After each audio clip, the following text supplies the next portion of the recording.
Oh.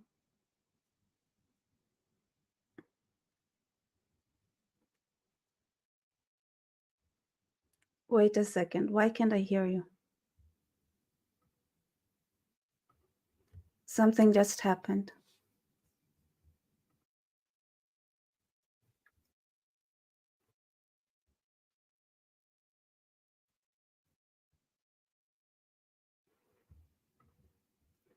At all. Frank, I can't hear you. Oh, it's from me. It's from me. Oh my, oh my, my bad. I pressed the wrong button. I pressed. Can you guys hear me now? I believe you guys can hear me. I said, welcome everyone to a wonderful show. As you can see, we are off to a very interesting start.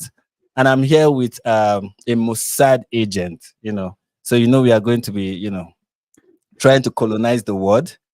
None other than Rebecca Bassef. How are you, Rebecca? How is Good, Israel? good. Israel, I think is fine. It's fine. How I is genocide today? How is committing genocide? How is it going? we have genocided a couple of Hamas leaders this past Mm-hmm. couple of days. And Yeah, that's wrong. Obviously, that's very bad. I I know. saw Like, I saw a comment like, from someone. Sorry, I cut you off. What did you want to say? those who kill a person as if they kill the whole world, like the Jewish. Yes, The, yes, just yes. the quote from the Talmud that is in the Quran. Can you Mm-hmm. imagine how many sociopaths those could have produced if they were Mm-hmm. kept alive? Exactly. That's a loss to humanity. You're right, 100%. Mm. So here's someone saying, as I guess he's trying. I hope he's responding to someone who said, "I hope they start on time." Another channel I follow never starts on time. I know the channel you are referring to, and one of my moderators like, "Nah, Frank is always punctual." Is it not wonderful that the Nigerian is known for punctuality? Up Nigeria, up Nigeria. We are making progress. I'm representing you guys well. And before we continue, there's somebody who I want to recognize her or his or their comment. And this person has always been posting whenever I post a video like first. So let me recognize you. Yeah, first. Amen. Amen. All right.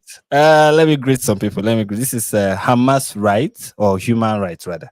Love from India. Love from India again. Love from India like 16 times. And this is Michelle greeting you, Rebecca. I don't think this greeting is for me, but I'll take it. Who else? Amen. Oh, we already have people gifting memberships, but I'll get to that later. See, human rights is not done. Love from India, love from India. You know, this is. I'm happy to have all of you here, about 73 of you. Whenever I talk about Candace, I get more views. So maybe I should adopt the grifter mentality and just start talking about her all the time so that I can get more views, I Adopt her mean, I guess, tactics. let's be honest, trash talking is fun. Right? Right? Yeah. That's what we do here. That's what we do here. And also, you should expect to see, racist Islamophobic. Are we going to be Islamophobic today? No, we'll be mostly racist today, racist and sexist. When I I was think planning to talk about Candace Owens today, I was like, let me bring a woman so I had to be balanced. But when we started talking before we click live, I was like, nah, this is not going well. I'm like, yeah, this is not going well. I have the biggest sexist with us. I think I was bad, but nah, she's badder. If there's any word like that, she's worse. All right. But before we talk about Candace, you saw the news about Donald Trump, right? yeah. Yeah, definitely. That's What did you insane. think about? What did you think about what happened? Thank goodness is like a, I mean, it's kind of, I mean, there are so many thoughts, but it's sad. Let's tell us like few of the thoughts that came to your mind when you saw the news story of the attempted assassination. Like, how convenient is it that he didn't had sufficient, like, you know, forces for security forces? Like, how convenient is that? And then, like, the whole, but thank goodness, like, it's kind of sad, like, a person got killed from it, there are consequences. So it's Mm, sad, mm, but luckily he survived. mm, mm. Yeah, my view about it was anyway. When I first saw it was on Saturday, but it was in the evening, so I had other things on my mind. I saw I saw a video of Trump bending down, and it was posted by one of these pro-Trump accounts. And this is one of those pro-Trump accounts that are prone to exaggerate. So I was like, oh, they are exaggerating again. So I just ignored it, went to sleep. Mm. Then on Sunday, I was going through Twitter, and then it was all over the place. Instagram, it was everywhere. I was like, oh, actually, they tried to actually assassinate the former president of the United States. And then details were coming out, and I was like, this is weird. Also, I will not lean towards the conspiratorial, explanation that it was an inside job. I would just say there was incompetence. There's some level of incompetence there. And then that there were women that were not even as tall as the president, in charge of his safety. Like, you need to see some of the footages that were coming out of this. And I'm like, this is funny. I mean, he had like 3 women, God, 3 women. I'm not saying anything. It's not like me trying to be sexist or anything. I'm just like, come on, come on. Maybe that's the reason why, in moments like this, we have to look for something to blame, and to blame women is kind of easy. So maybe don't put women in this kind of situation. I'm just saying. But the snipers were men on the like Yeah, those who were supposed to bring him down were men. oh yeah, no, this is not. You're not supposed to blame men in this instance. This is you supposed to Oh, back me up. Say, yeah, it's true. yeah, Those yeah, yeah, women. yeah. Of course, Yeah, this those woman. Yeah, exactly. this Those, woman. yeah, and then we blame it on DEI and we call it a day. Like, are they supposed to be human shields? I thought it was a Hamas tactic. Like, like no, you need the men. Like, he need male guards to be big so that they would cover him up if there's somebody trying to shoot the president. So they would be the human shields that protect Yeah, him. yeah. And that picture of Trump with his fist in the air, and then the flag behind him, that's epic. That's a very epic Yeah, as that's a awesome. picture. Yeah, it will. And speaking of grift and Candace Owens, as soon as the news was out, Candace already had like merchandise, a shirt with Trump's bloody face on it, ready for sale. Like, order now. That's a smart Meanwhile, woman. yeah, that's a very smart businesswoman. Meanwhile, her former boss, Ben Shapiro, and the Daily Wire were donating money to the victim that lost his life. So do with that information Yeah. whatever you may. that tells you who is a grifter and who is not. Yeah, so yeah, anyway, we'll be talking today about Candace Owens. We'll be talking about whether she's an anti-Semite, and you know, if she's guilty of the offense of anti-Semitism, and if she has the right to criticize Jewish people. Okay.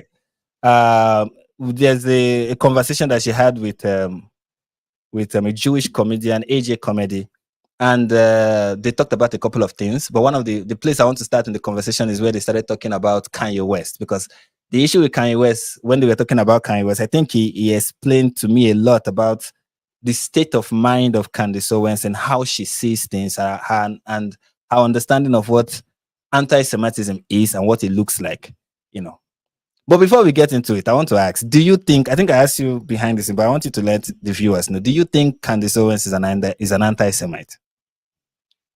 I don't think she has like the mentality of an anti-Semite. I think she has a mentality of a non-thinker, more like a empty-minded, noise-making Individual.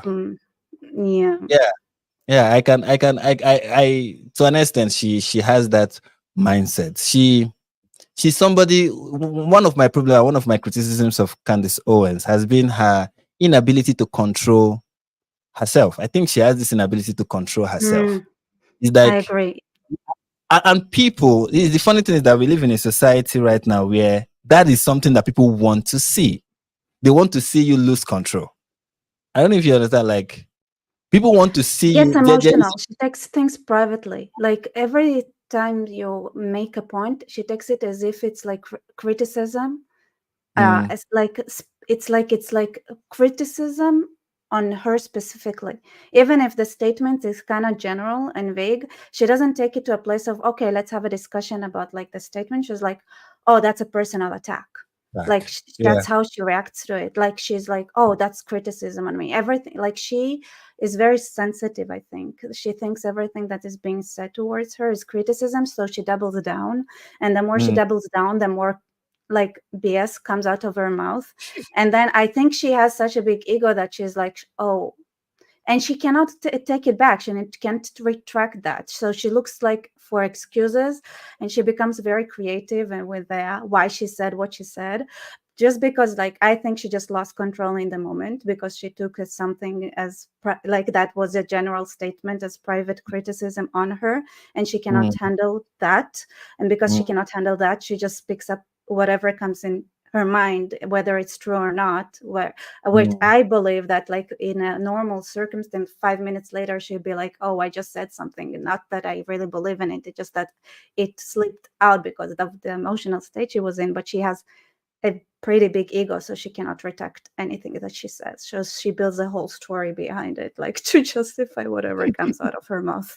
Yeah, I agree with you. I agree with you to a large extent, and I think the reason why that is for Candace Owens is that is how she came up on the public scene. I don't know if you are familiar with the work of Candace Owens and some of the things she has done. Besides talking about Jews, do you know any of her famous things that she's not famous for? Let me not say notorious for. Things that she's famous for. I don't even really know what she said about Jews, just like some of it. I really never cared for her. So Okay, okay. So you don't know her prior record. Let me give you her prior record. mm, Okay. Before the Jews, my issue with Candace Owens started way before the Jew stuff. It started with even when she was criticizing the black community. Now, I'm also critical of the black community in the United States and even in the West in general. There are a couple of criticisms that you can be made against that community and especially leaders in that community, right? right. But there was how she was going. She was so militant about it. She was militant about it. But Mm. I believe the Daily Wire, many people on the conservative movement saw that militancy as useful. So they employ, let me say, they employed her, right? And they put her forward a lot because she her militancy was kind of effective in the moment. You understand? Was it But before or after they started working with her that she was so militant? she has always been militant. Candace Owens has always Always. been this forthright, aggressive. You know, there's how Jeremy Boring described that. He said she's a hammer, and to her everything is a nail. So that's Mm. kind of like how she operates. You understand? So, but there are instances where that kind of attitude and that kind of approach is necessary, but she doesn't have the attitude when it is not necessary. So she's always looking for nails, always looking for nails, always looking for nails, and it was effective when what she was chasing or what she was talking about were like nails. You understand? Even though sometimes I felt she was hitting the nails too much, like she was even breaking the head of the nails. But I mean, we can always argue about how far did you go, how far is too far, fine. But then there are issues that are not nails, and then you still see her, especially when she started talking Yeah. about the Andrew Tate trial and stuff like that, and started, felt like Andrew Tate is being persecuted the same way Donald Trump is being persecuted, also the same way she was being persecuted by the black community when she started speaking out about certain things that they were doing, which shows you that she's always seeing a problem from a particular perspective, and she fails to see that most of these things don't apply. The way you are looking at it is not applicable in this instance. And the same thing with Mm. when she started talking about Jews, and the war in Gaza. She took that approach. And another problem with her is this is somebody who grew up, let me not say grew up like growing up as a child, but grew up in the public space with getting validation when she's being heavily criticized, right? She feels validated when she's heavily criticized, right? She spoke against the black community. They criticized her heavily, heavily. Even till now, there are people who still cannot accept Candace Owens because of her approach and the things she said when she was criticizing Black Lives Matter, right? So she got that validation. I was right because people hated me. Now she's talking about the Jews and people are hating her, and she feels the hatred validates her opinion. And I'm like, that is a negative, that's a wrong way that's the litmus test you're using to check if what you're saying is valid or invalid is wrong, because you people might be angry with you for good reasons, and you should consider that. So for me, I understand. I see her as somebody coming from that angle, and then with those kind of conditions, there's a likelihood of her becoming the kind of person that she is. And the third thing that I noticed about Candace Owens is she doesn't have nuanced opinions. She's not able to understand, comprehend, and articulate a nuanced conversation. She can't. She takes a position, she sticks to that position. And even when there are conversations when she's like, there are times she will be having a conversation where you will expect her to just bend a little. Like in this part, just I know you are hardcore this, but in this moment, it is okay to bend a little. You can lose a few battles. It doesn't mean you've lost the war. You get what I'm saying?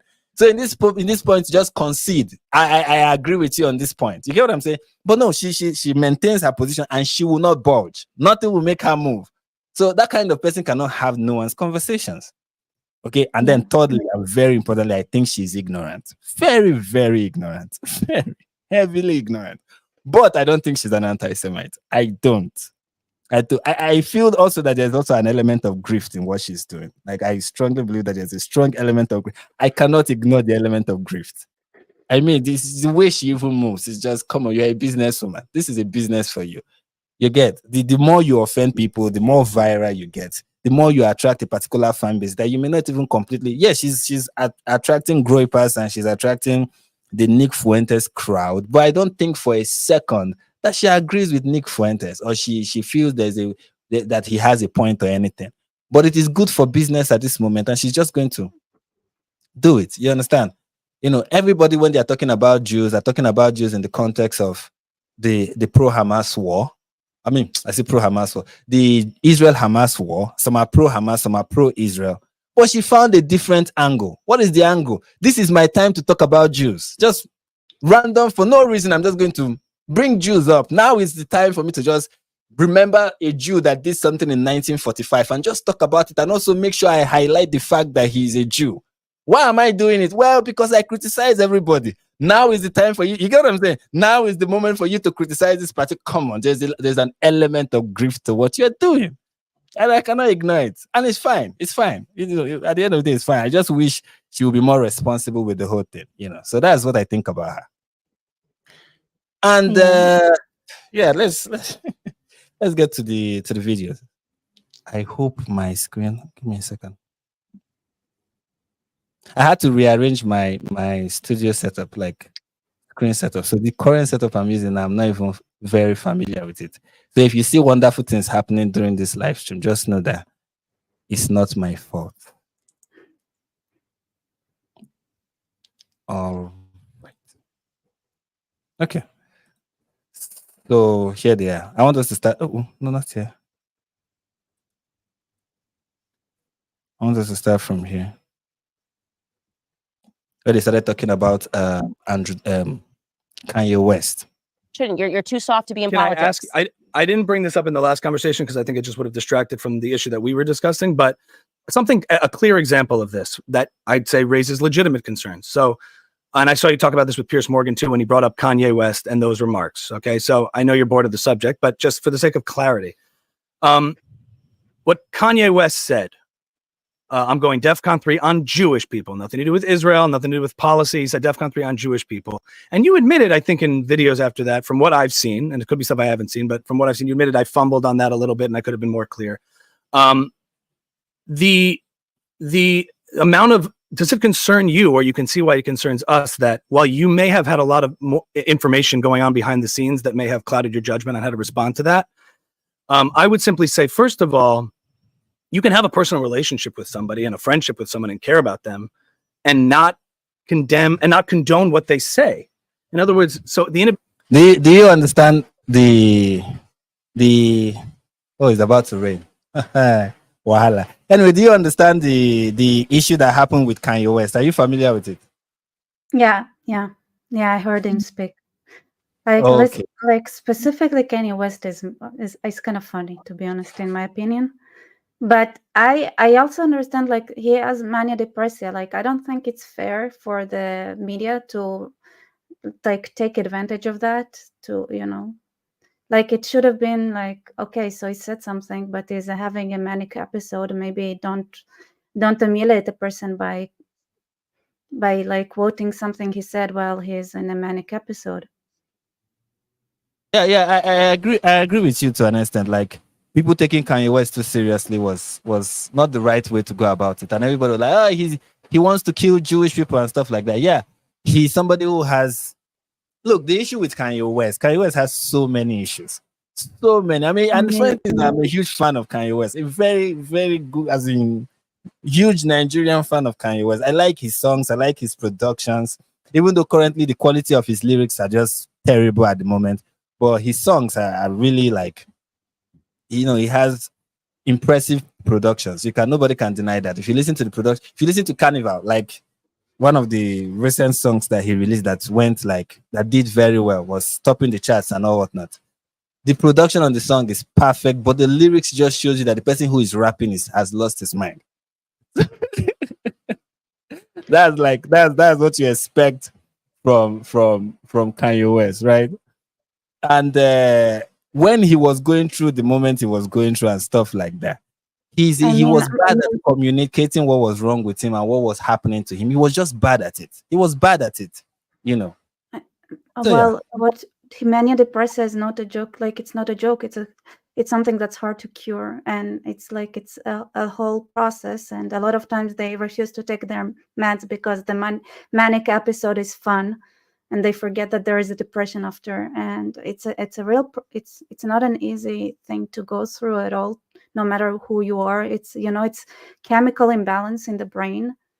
And I don't think it's fair to me, the parading someone like that around when it was already public that he has, like, when people knew, like, that's just humiliating a person that is suffering from a disease. I don't think it's like, I don't know, making fun of somebody who can't walk because he has like something that he can't walk. Of course he's gonna say some weird things, or be weird, right? Until he gets balanced. It's normal. So to me, I always, like, the only thing I thought, like, when this all happening, and like most of people that I know would say the same, would have had said the same, is like, why are you humiliating a person who is going through something by making his, what we call fadihot, like making his weaknesses and his weak moments public and paraded, really? Yeah, I agree with you to an extent, but you see, this is the problem with Kanye West. He's the one who is putting himself out there. The dude cannot take a moment. He's the one who is always going to put himself out there. I mean, that's what manic people do. They cannot like, this is what they do. This is like by textbook definition of a manic person. That's what they do. It's like it's everybody else that are not manic that don't have an excuse, really. Okay.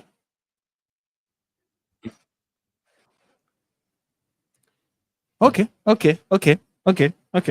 I will grant you that, even though I'm like, this man should take some responsibility. Kanye West have offended so many people. So many people. Okay, he has offended so many people. Offended Taylor Swift.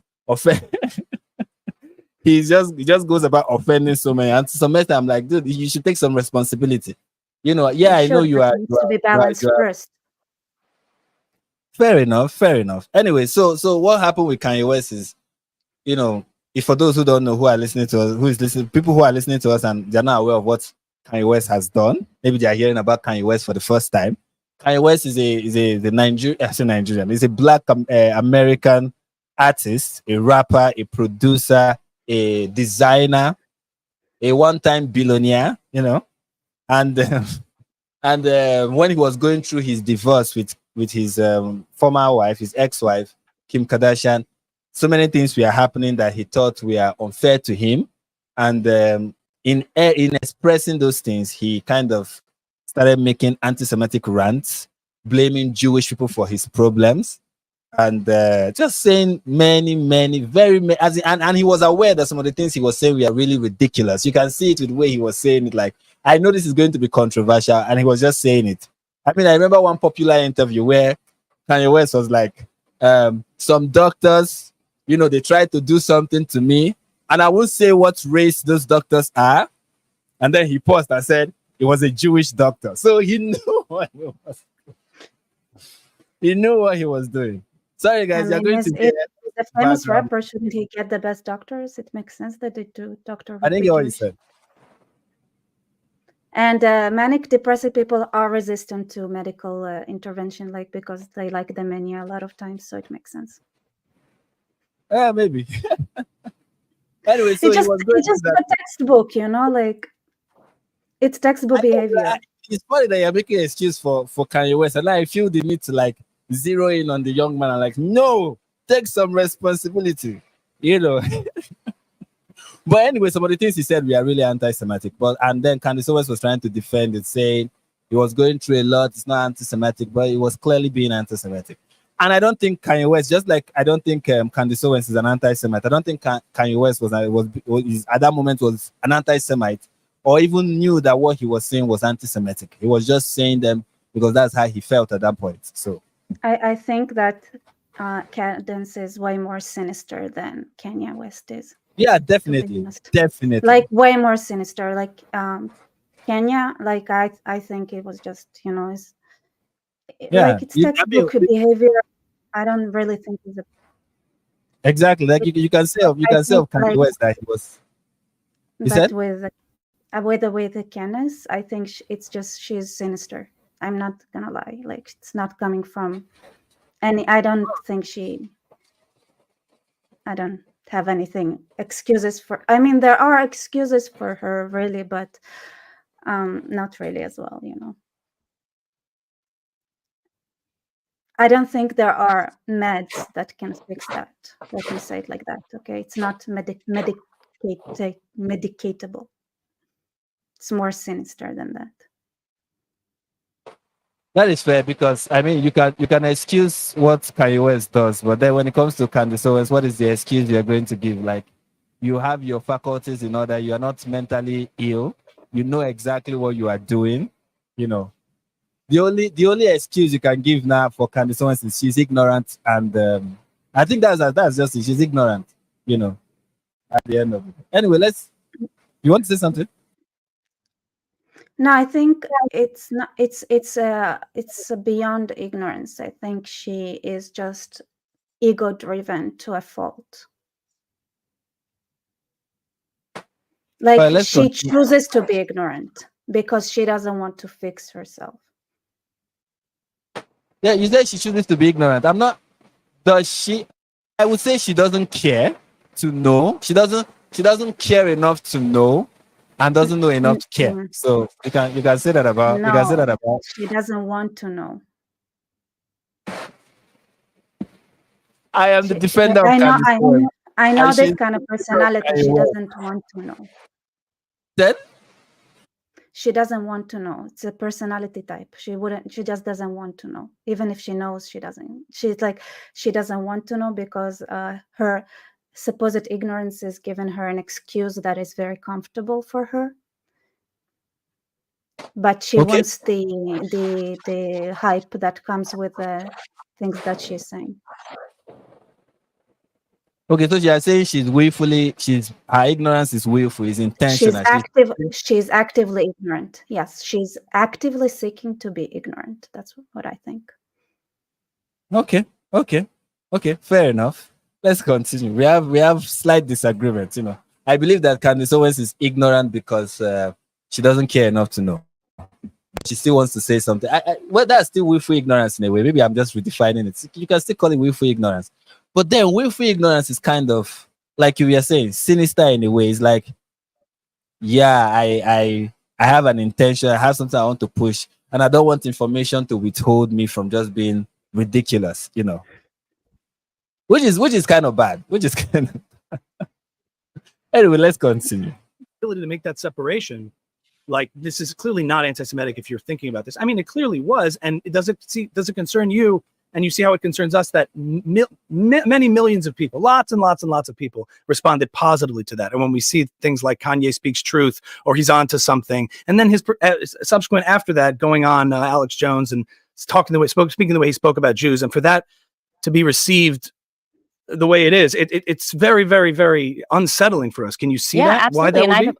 I've multiple times said, like you just admitted, that I understand how people were perceiving this. Were you familiar with her response to what Kanye West said. Whose? Like the response back then, I think 2 years ago, when I think was it 2 years ago. I don't know if you watched her response. She was on her podcast and she made a response. I don't know if you saw that response. I haven't. No. Oh, then Her? let me No. me Okay. fill you in. She went on her podcast and said that Kanye West is not anti-Semitic, and there is no sane person that will look at that tweet and come to the conclusion that he's being anti-Semitic, and that people are trying to put a wedge between him and Ben Shapiro. And that what else did she say? She really was vehemently defending what Kanye West said, and said that no, this is one thing I remember that she said, that no sane person will look at that tweet and conclude that this person is anti-Semitic, or that this tweet is anti-Semitic, that it was clear, which is something that she repeated here, by the way, which shows you that she has not even changed her opinion. What was the tweet?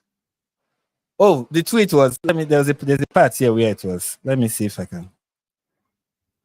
Let me see. There was a part where it was brought up. Okay. Oh. Here's the tweet. I'm a bit sleepy tonight. Yeah. When I wake up, I'm going dead country on Jewish people. The funny thing is, I actually can't be anti-Semitic because black people are actually Jews also. Or are actually Jew also. You can see that the grammar here is really perfect. You guys have toyed with me and tried to blackball anyone whoever opposes your agenda. So you can see right away, I can see three anti-Semitic things here. One, dead country on Jewish people. That's anti-Semitic. Two, black people are actually Jews. Like, kind of saying black people are the actual Jews. Second anti-Semitic thing, which comes from the Hebrew Israelites. I don't know if you are familiar with the Hebrew Israelites. They are the ones who hold this view. Third, I sent you this video, right? This is why I sent you the video that I sent you with a black person that went to the Jewish person, like in the New York street. Okay. I remember the video. Yeah. But I don't know if you want to show it, but I think it's very appropriate. It's a very funny video. Maybe we would. But the third anti-Semitic thing that he said is, you people have been trying to blackball whoever opposes your agenda, which is that Jewish people have an agenda. So three clear anti-Semitic things right there on this tweet. I see a fourth one. There's the fourth one. Maybe I miss it. I don't have a trained eye. Yeah, like that Semitic people cannot be anti-Semitic. We always we say there are a lot of Jews who are anti-Semitic. So why can't there Okay, I didn't know that Semitic people can be anti-Semitic. There are Jews who are anti-Semitic, just like there are. I'm sorry, there are black people who are racist towards black people. There are you can be anti-Semitic and Jewish at the same time. That doesn't stop you from being you can be a sexist and you can hate women and still be a woman. Okay, that's true. That's true. Bother. That's true. When you said you can be a sexist and still, you can be a woman and be a sexist, I'm like, yeah, that makes sense. That makes sense. Given you can be a Jew and be anti-Semitic. Given the history of this conversation, yeah. That makes sense. And also, and also, there's a lady called Hannah Pro Davis. So when I think of that woman, I'm like, yeah. Women can be sexist too. So yeah, that's true. That's true.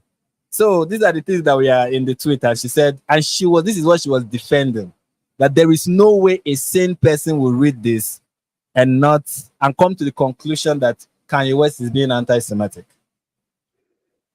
So, okay, as you can see, there are so many anti-Semitic Jews that I can list. Really, there are so many of them. It's not that hard to find them. I think you can also list a lot of racist, black people and it's misogynistic women. I think this point bothers me. Why there are enough people who don't see themselves as part of the group they belong to. It's kind of like the idea that is always when you talk about racial conversations, especially in the West and internationally, people always have this idea that somebody from the particular race cannot be against the race, or somebody from a particular religion cannot be against the religion, or someone that is from a particular, nationality cannot be against that nationality, So when you operate with that mindset, you're like, yeah, there's no way a black person can be. Although they also have the term of internalized racism, or internalized whatever it is they call it. So maybe that's what is being, people can be accused of internalized racism, where you've absorbed the racism that has been given towards you. You now internalize it, and you're now the one being racist towards yourself, something like that. So yeah, this is the tweet she's defending. So let's listen to her defense.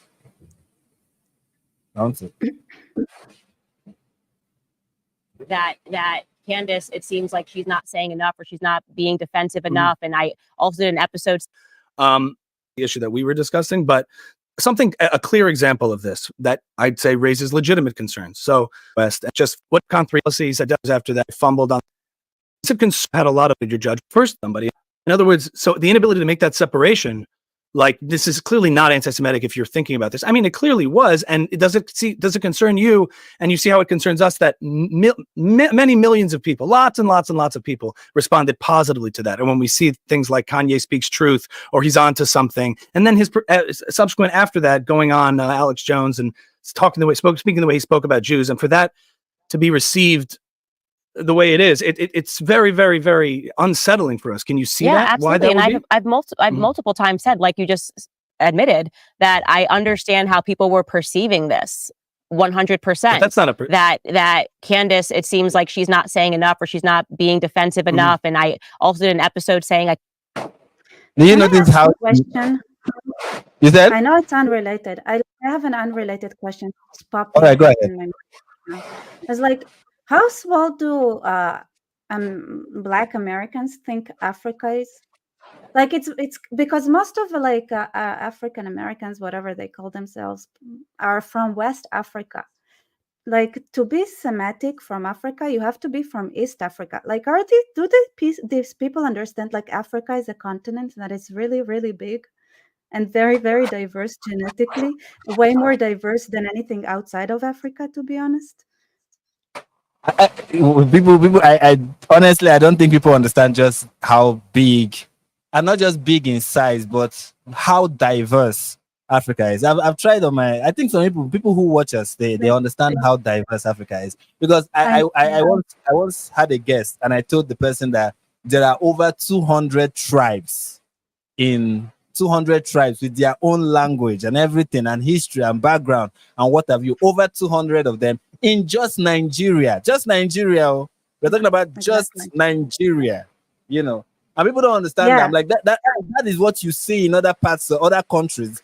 The countries you have in Africa are just, many of them are just European creations, like colonial creations that brought many tribes together, and many of those tribes don't see eye to eye. That is the funny thing. Like, they really don't like themselves. So the Europeans brought them together, and now they have to deal with. I don't think people understand that. Yeah. Especially Black Americans, when they talk about how they talk about how one queen in Egypt was a Black woman or something, or how one Nubian king is African, and somehow they're like, that is our history, that is our heritage. I'm like, no, you're from West Africa. That is not your history. That is not your heritage, Yeah, So exactly. It's like, I remember talking to someone from the US once, and they asked me, like, how, like, if we have something similar to African, like African Israelis. I'm like, no, you know what we have? We have Falashmura. We have Beta Israelis, we have Igbo, we have Eritreans, we have Sudanese from like South. Like, nobody is like, this is an African person. It's like, no, this is an Ethiopian person. This is a person from, this tribe or that tribe. Like, we don't say like, oh, that's an African, It's like, Africa is huge. And we live next to it. So we don't use that distinction. It was like, no, that's like, we use like the specific. yeah, we become Africans when we leave Africa. That's when An I mean, African person become African. The moment he steps out of the continent, that's when he's going to Africa to the world. Nah, when he's in Nigeria, the last thing he ever remembers is that he's inside the continent called Africa. What he remembers is, I'm an Igbo man. I'm a this person. I'm from this village. I'm from this community. My people say, when an African man say, my people say, he's not saying the whole Africa. Oh. He's not referring to the whole continent. He's referring to like a group of maybe 500,000 people. And like, those are his people. Not everybody in the continent is saying. In fact, there are so many people in the continent that may disagree with what he just said. You know, people don't understand how diverse the continent is anyway. But that's by the way. yeah. So I don't it's so funny to me. That's Hebrew Africa. Like Tracy, you know how far you are from the Semitic area of Africa? Like, No, there are people who believe that, you know, or they come up with this theory in their head that the Semitic people from East Africa migrated to the West at one point, you know. and So completely changed their facial features and everything, and like their body structure. Like they became more like a sprinters instead of long distance runners. Like everything changed as well, right? yeah, it's called miracle. It's African magic. Okay, you're asking too many questions. It's African magic. Okay, just go with it. All right. So why I paused the video was to point out the fact that, and now I'm very sure you were not listening. This question was what was on your mind. Anyways, what she was saying is that she understands how it was perceived, how some people could perceive her reaction. Not that she was wrong, but the perception, people could perceive her as wrong. I want people to understand that that's what she's saying. Not, hey, my response was wrong, or maybe I went, you know, too far. No, I was perceived by others as going too far. And I can understand why they will perceive this lady is too much. She's just too much. That's how she acts. If anything is perceived as criticism, like I Yeah. understand her. I get it. Like Kanye tweeted something. He was like, something hit his like brain. He was like, "Rrr," and then in the next day it'd be like, oh, what did I do? You know, like I understand maybe he's not anti-Semitic, but like something anti-Semitic came out of him. It happens to the best of us, really. Like, Yeah, and to what you are saying, it's also something that I even say about white people. There are white people who say racist things, right? Let's say a white person is angry, he's in traffic, a black person cuts him, and then he shouts the N-word, and you're like, that guy is racist. I'm like, no, he's not racist, he's angry. They're not the same thing. He was angry and then he called you a racist word. It doesn't make him racist, he was just angry. If you come and live in Nigeria, you will see what people say to each other, especially from different tribes, when they are angry. Yet they are married to somebody from that tribe. So it's like and also like in Nigeria, I'm sorry, you guys are like very like not all of you. I don't know what tribe my friend is from, but very, very purist.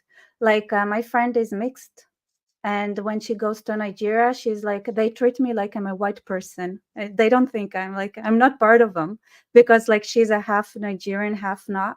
She's like, and her mother is Nigerian from Nigeria, and her father is like an Israeli. Her mother converted to Judaism and they moved to Israel.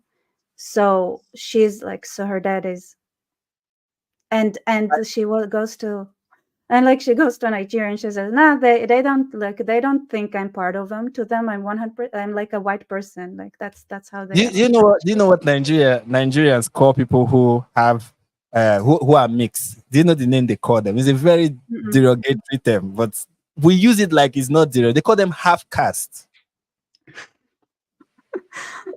That is all we call them. And usually, like, I was like, yo, I was like, this is the impression I got. Like, she comes back, no, the Nigerians, they are the ones that are racist. Yeah, like nobody cares, and like they are like, I don't care. Like that. I was born in Lagos, right? I grew up in Lagos. When I go to the east, whenever we travel home, they had a terminology for Igbos that are born in Lagos. They call them Lagos Igbos. And I'm like, what is the difference? They're like, nah, you are not connected to the roots. I'm like, what do you mean I'm not connected to the roots? When I finally moved here, I understood what they mean by, okay, you are not, because you are really not connected. If you will not understand a lot about your people, about where you are from, if you are born in, mean, let's say somewhere like Kaduna or Kano or Lagos or Abuja. So I understand where they are coming from. So Nigerians are purists like that. They are strict. They'll be like, even when you speak the language, if you don't speak it well, Jesus Christ. Hey, what they would do. You see, this is why we call you Lagos Igbo. This is the reason. This is the reason. You don't know anything about, and you claim to be an Igbo person. In fact, there was one time they told me, you are an Igbo person because your mother told you so. You are an Igbo person because your mother told you so. So that's how Nigerians can act sometimes. So but let's continue with the video. It's like Dennis Prager and Marissa Street may have read that, but also, and this again gets into the conversation that we just had, when you're sitting with your friend and they're receiving text messages from someone that's threatening to take their children and drug them, and they snap, like, you can be also understanding to that. And obviously I had assumed he would tell that to the public sooner than he had told them. So yeah, did I perfectly deal with that situation with one of the most famous people in the world who I happen to be friends with, and knowing what he was going through, not just from one person who happens to be Jewish, Harley Pasternak, but also multiple people who were doing those things to him. It was an imperfect situation. It was almost an impossible situation. And I've owned that. I've said, listen, I totally get how you perceived that. And I am sorry that you felt that way. I think just Kanye West chose the wrong crowd. That's the problem. You gotta know your crowd. Like, I always say, like, when C.K. Louis came, you know him as a comedian. When he came to Israel, so Louis C.K., like he walked around. I think it took him 5 minutes to realize like what the crowd is gonna be like. So when he had a show in Israel, I think like the first thing he said like was, "Ugh, the effing Jews," and then they were like, everybody were like, "Woohoo!" Like, you need to know your crowd, you know. American Jews would not react the same as Israeli Jews. If you start the show like those effing Jews, like, you guys are awful. And Israeli crowd will be like, yeah, I know, right? You guys, yeah. But, like, Americans are. You can expect a comedian to know his crowd, not Kanye West. Kanye West does not even know how to perfectly articulate himself. Talk more of knowing his crowd. Come on, you're demanding too much from the young man. What I want to talk about is something that Candace Owen just displayed right now. Is this, I don't want to call it narcissistic behavior, but I don't know what else to use to describe it, where you are apologizing but you are not apologizing. You are apologizing but you are making excuses. Oh, it was not the best of situations. Oh, I'm shocked. Nobody knew it was not the best of situations. I mean, we thought it was perfect. When we saw Kanye West spiraling, we were like, beautiful. This is the best situation to be in. Of course, it was not the best of situations. I go without saying. What does that have to do with you justifying the injustifiable and justifying it in the way you justified it? I mean, it's one thing to say, oh, Kanye West is saying this because he's having a mental issue, you know. And for once, you did not even admit that he was saying what he was saying because of his mental state. Throughout this conversation. Oh. Am I gone or are you?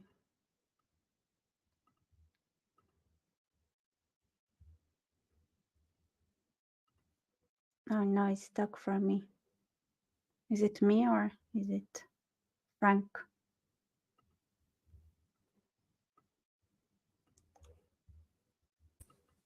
Sorry, I am looking. It was me. All right. It was me. Can you hear me now? Yeah. You know what's my favorite non-apology is when somebody is saying like, "I'm sorry you felt that way."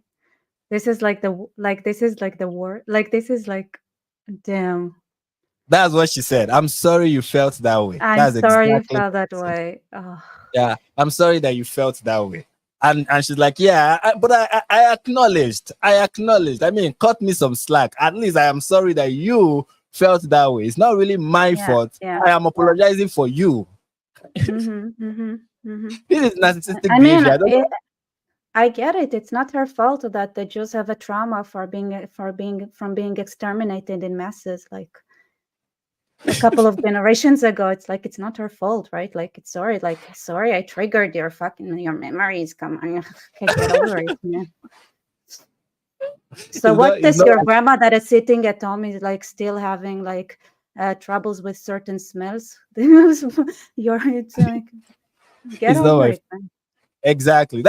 And that's another thing she's like telling the Jewish community and this. And it's like get over it. Get over the whole. This. Just Like get over it. it's like what Grow, was my grow a biggest thick skin. is like You know. at least wait for them to all be gone before you like, oh, get over it. You know, it's like no, they're still alive. So yeah, that's another thing that she does here. This way of, will I call it, pseudo apology, where she really cannot bring herself to admit that she is wrong. You know, even when the criticisms are justified, it's kind of the people's fault for justifying it. It's your fault for you to find what I said wrong, even when it is wrong. It's kind of your fault. It's not really my fault. You know. Yeah. I But to dealt say- with the hands, you know, and people said, I'll never Right, listen but- to you again for it. You know, I've taken my But- punishment for it, and I'm, you know, But to call it a perception when so clearly it was very clear what he said was Are so you- are you- anti-Semitic. And you see how she stylishly played the victim. Do you see how she stylishly did it? Some people said they will not listen to me again. I got my punishment for that. You know. Mhm. And what are Yeah. you trying to do now? What are you trying to do? I just say, oh, you say I suffered as a result, you know. So we are all good. I think the Jewish people also suffered enough, so maybe like stop talking about us. Thank you. I always think like when is it enough? Like when is the punishment enough? Like 7th of October wasn't enough. Like there is no punishment in the world until we are all completely gone that will be enough for lots of people. Which is like the most frustrating part. It's like, you know what? Okay, so this happened, and then like and because it's like, you know, it's like when I was sitting, it's like you have those foreign interviewers that talk to those who have who went through it themselves, right, that were attacked on October 7th, or the family members are, and then they're like, okay, but like, and then this is how they interview them, like, what do you think about everything that Israel has done? And I'm thinking, you know, like these people, didn't they suffer enough? Like, how much do they need to suffer for you to not torture them anymore? Like, how much is it enough?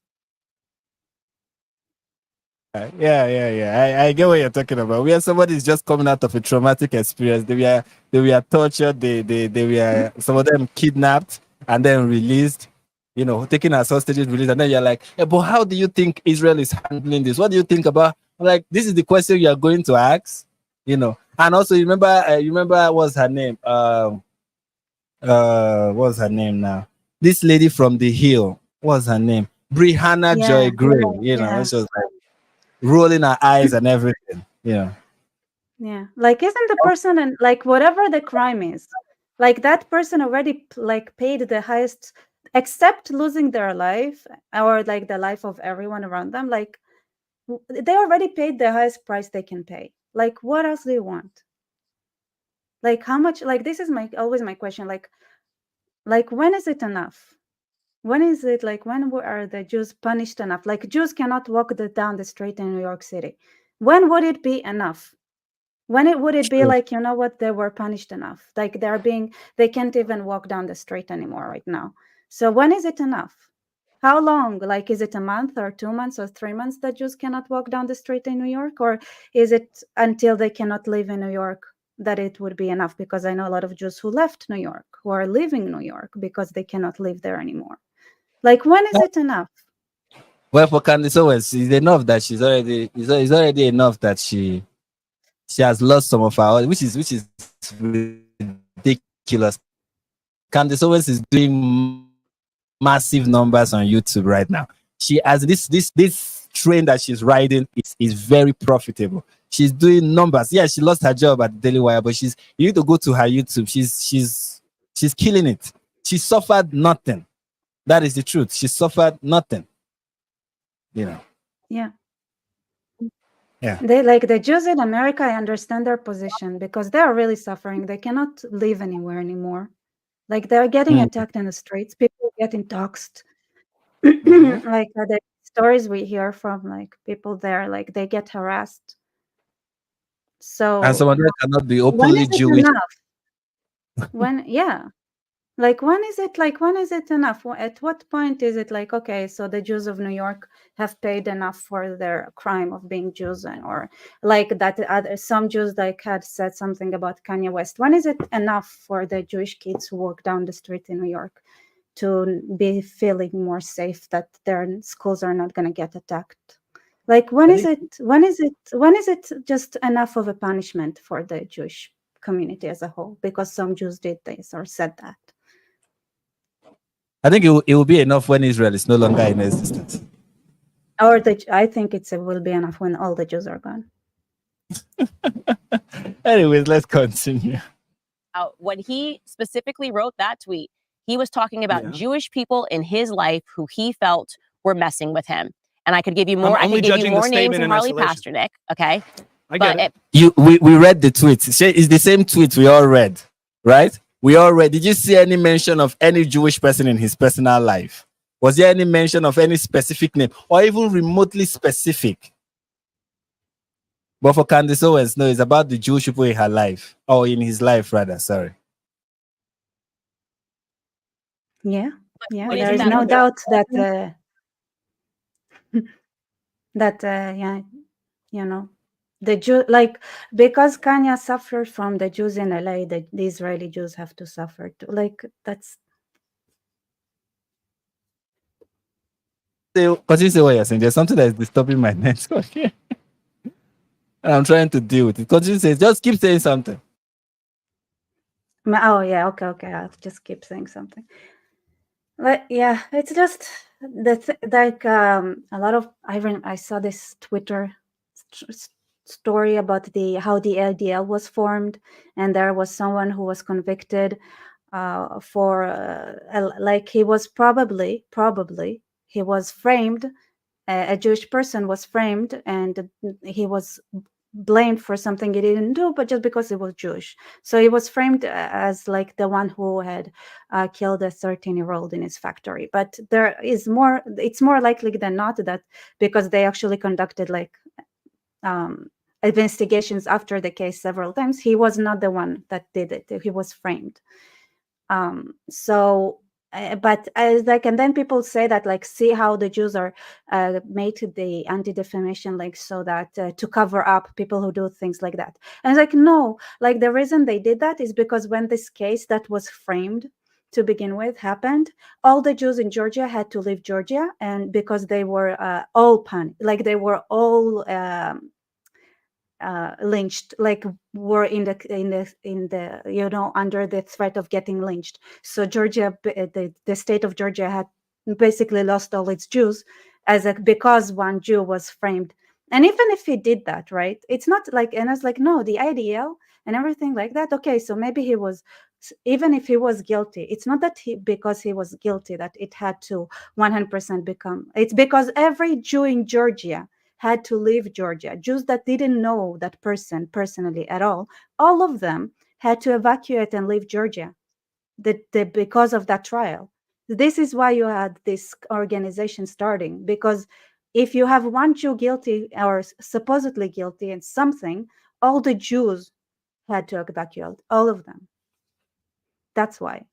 And they never say like, you guys, you stop in the middle. It's like, no, the problem was not only that he was framed, and let's say like, oh, the Jews are covering up for someone who is like did something.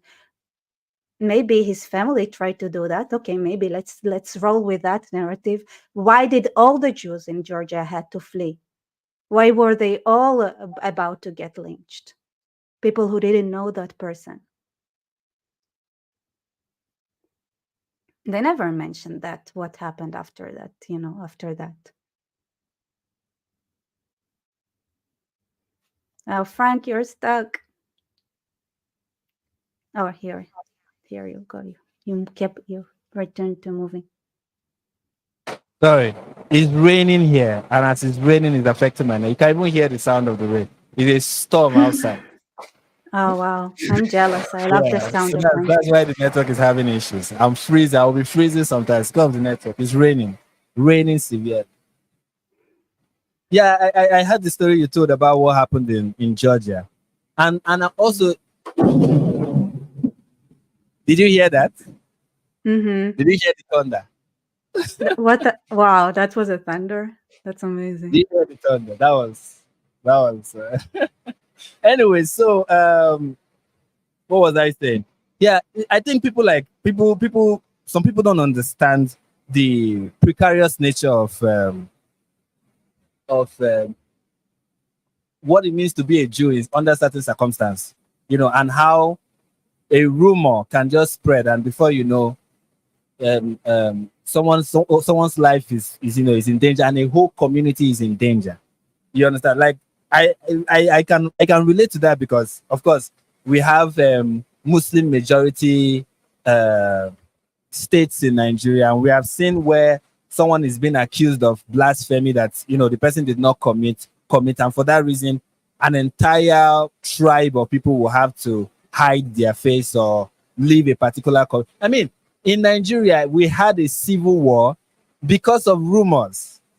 People don't know this, but it was rumors that started the Nigerian civil war in a way, because after the military coup of 1966, the word around town was it was an Igbo coup. It was an Igbo coup, and that was what led to the riot or the violence against Igbos, especially in the north. Is the riot that Yeah. this coup was conducted by Igbos when that was not the case. So imagine a riot leading to that. Then you start spreading this kind of, especially when you live in a climate where there is already this tribal or religious or ethnic tension already brewing, like you find even in the world, around the world today. It has not been long ago that the Second World War just ended. Don't think that that was something in the past. The sentiment is still around.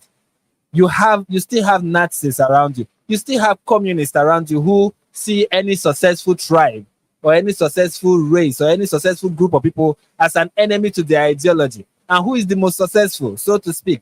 The Jewish community. So they're always going to target them. You have the Nazi who still have this nostalgia for Hitler. They are still around us. And then you have the Islamists. Let's not forget the Muslims who have been taught by their religion to hate the Jews. So you have this pocket of anti-Semitism lying around in your community. You expect that you can just say whatever you like about Jews, especially as a celebrity, and you are not seeing it as energizing those group of people. It's just weird to me that people cannot understand that.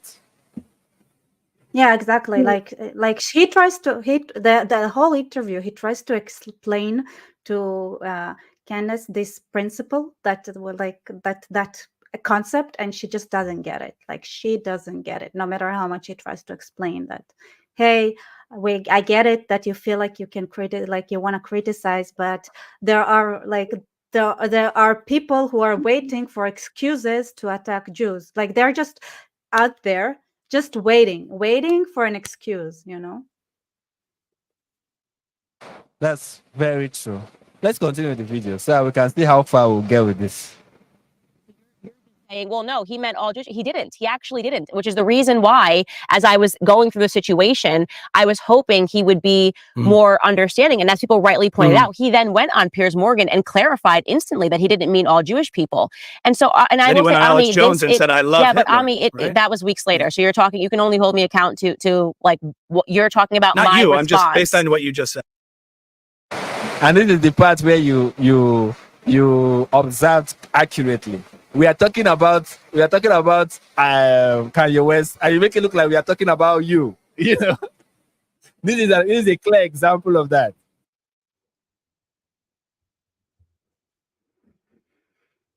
So, Yep.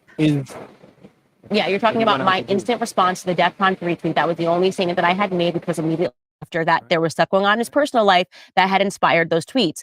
But now to kind of hold the mirror up to you, and this is what I said to Piers Morgan, like the Jewish community reaction to that, very strong. Cancel Kanye. He's lost his entire life. His apart. He should never have a record deal, a stadium ever again. And then you're so forgiving when Bibi Netanyahu goes a literal DEFCON 3 on Palestinians. What's your response? What's your response to that? I mean, I didn't get your response. It's like it's like how dare you criticize the taste of banana when you like oranges?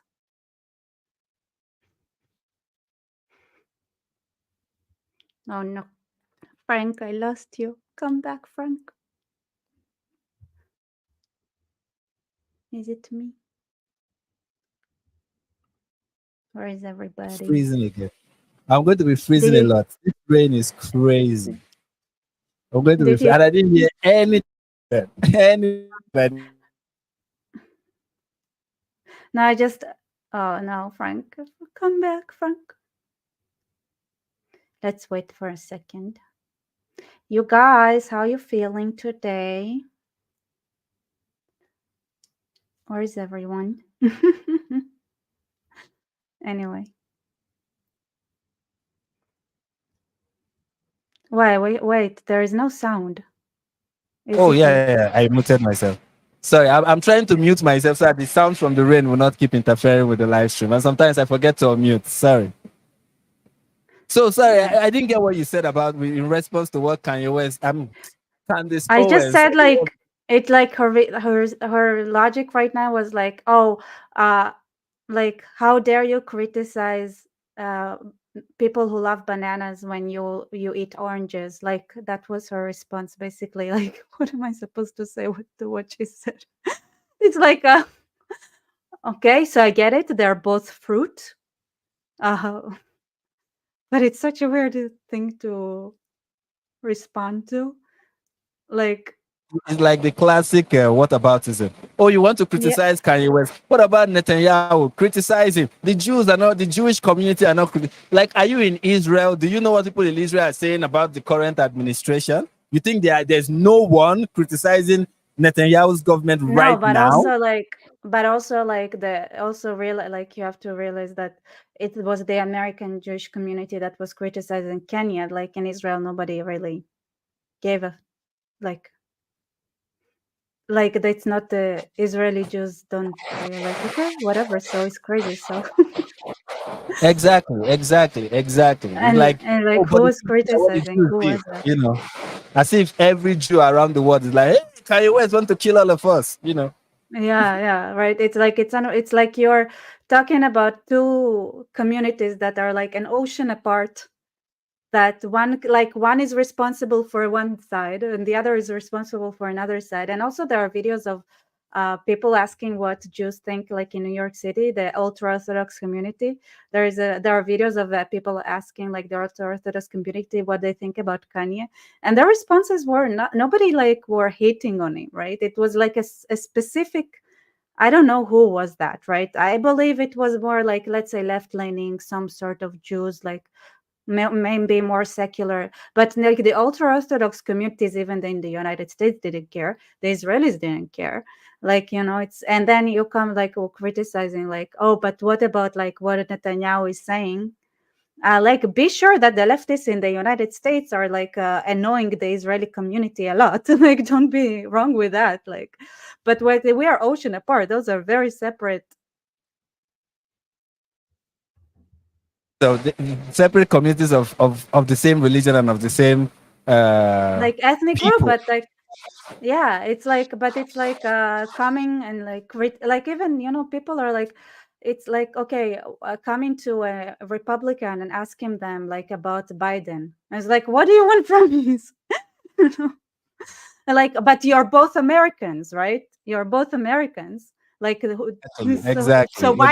why weren't you like, why can't you take responsibility about when it comes to Americans that voted Democrat? Why don't you come and take responsibility on those Americans?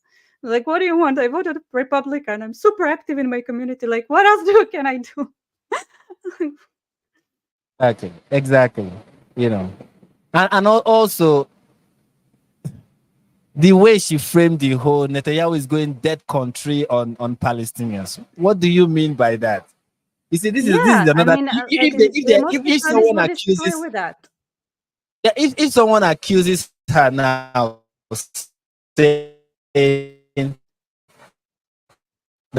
that Uh, she's saying that Netanyahu's government is committing genocide.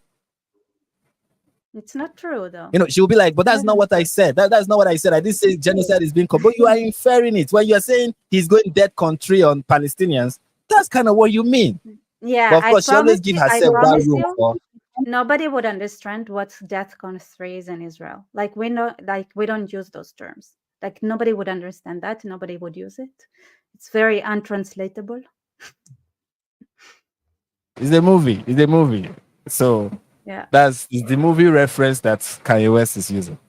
Anyway, so yeah, that's this is Candace Owens doing the slippery, giving room for possible deniability. You just said something about Bibi's government, and then you give yourself enough room to say I didn't actually say this when it's kind of inferred. You know. People are so forgiving when Rabbi Shmuley harasses me for 2 years openly. I didn't see where is the response? Where is the cancel Rabbi Shmuley, get him out of here, he's awful. It's just not the same treatment for whatever reason. Well, I wasn't. And that's a lie. This statement she just made is a lie. I am aware of many Jewish personalities that distance themselves from Rabbi Shmuley when he was coming after Candace Owen so viciously. And we are like, I don't think ahead. this is where I don't think this is where he lost most of the Jewish community. I think it was way before that. That's true. That's very true. But I'm just saying, like it really misrepresents like a lot of things when it comes to like.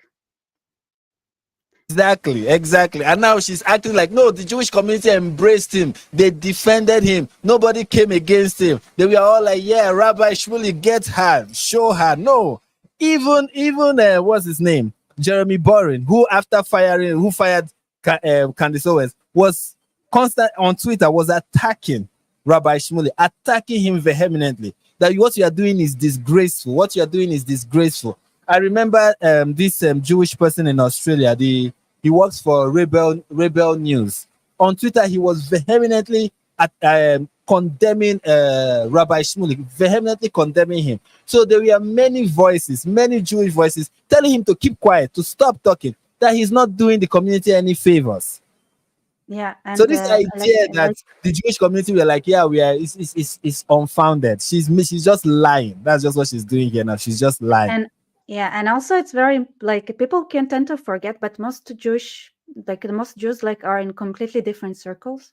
Israelis wouldn't even know. Most of them, the vast majority wouldn't know who he is. And I don't think like the vast majority of Jews anywhere would know who he is actually, because like they're not in those circles. Like they're not. It's not our people would like, you know. Like it doesn't concern. Do you guys don't wake up every morning and be like, oh, our representative Rabbi Shmuley, what is he saying today? You know. Yeah, even like Ben Shapiro. So it's like he's talking to. He's not an insider in the Jewish community. It's like he's a communicating with like the audience of most is like non-Jewish. Like he's mostly communicating to the non-Jewish audience. And it's better like that, believe me, because if he was communicating to the Jewish audience, there would be a lot of things he would have to like get more accurate about, like because he's a Jew and is doing everything, but he's not an expert, not on Judaism either, right? And it's. And also, you should keep in mind that when it comes to the token Jewish guy in everybody's political life right now is Ben Shapiro. Okay.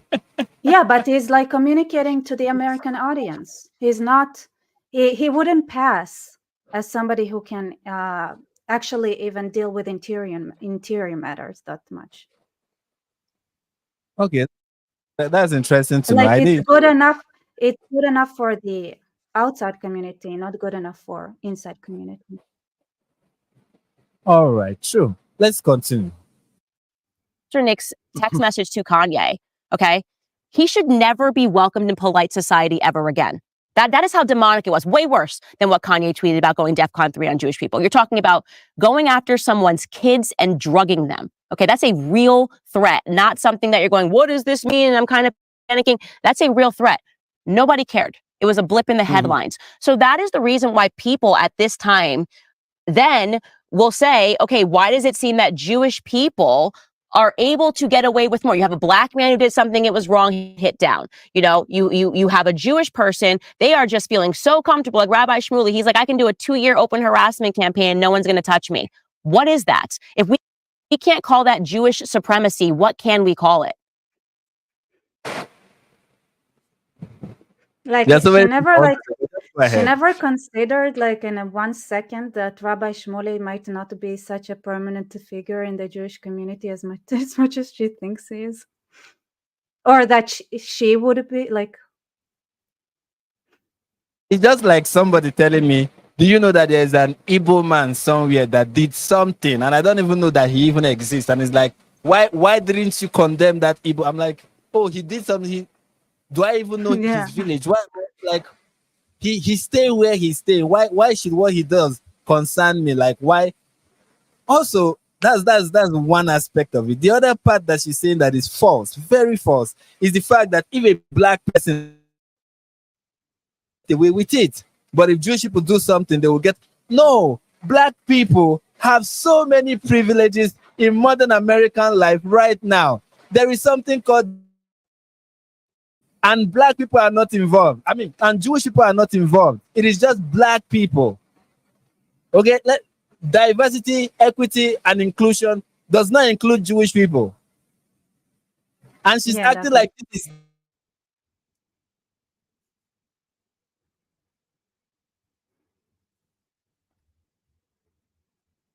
No, Frank, I lost you. Actually, DEI, when it comes to DEI, I have a couple of photos. They have I saw that they're teaching in DEI classes where they actually explain why Jews are white supremacy is actually getting rid of the Jews. There's like a teaching material about it. So in DEI, they actually do teach about Jews, but Jews are like the number one enemy, worse than anything and anyone. So we can like sometimes they do reference us. So that's nice, very nice.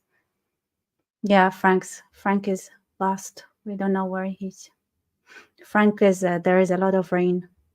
Oh wow. So I don't think I can click on your comments, but I'm gonna. So Jax is asking, how does Candace support neo-Nazis being a not white person? I think because she is so willfully ignorant that, you know, that's just like it's. I am back, ladies and gentlemen. Yay. We missed you, Frank. You guys have to bear with me. The rain is massively, like, it just No, it's okay. I increased. understand. I understand. Even though I cannot make jokes anymore because people get very offended if I make racist or geographically based jokes. But I believe But I that don't think you it's can. racist. Like I bet the rain in Nigeria is very impressive. So I think it's even harder to maintain a good internet connection when it's raining than in Israel. Yeah. Whenever it rains, and the funny thing is that I'm using. I have to use my Starlink for this. Starlink have issues always. You know, so this is one of those moments, and it's raining really. It's really. I didn't even see this coming. I thought it would rain in the daytime. It didn't rain during the day. I was like, we are clear for today, because of course you see it in the as that Yeah, forecast. today it won't rain. Maybe it will rain tomorrow or something. As the live stream started, the Jews that control the weather were like, yeah, let's bring the rain. So it's probably brought to you by the Jews. Mm-hmm. So You must you can be. see what they are doing. You can see what they are doing to our network. You know, and they control everything. They control the weather. They control the news. They control everything. But there was something I was saying. I can't even remember what it is. But what was I even saying? Okay, yeah. I was saying how DEI is more protective of black people than Jewish people, and how there are many Yeah. black people who get away with so many things and escape criticisms because they are black. You have Whoopi Goldberg Oh no, Frank, come back. Whoopi Goldberg talk about cultural appropriation, chosen a name that sounds Jewish because she thought it's gonna make her get her work in Hollywood. Yeah, no. Okay, let me tell you a story. This story is about the one time that I met.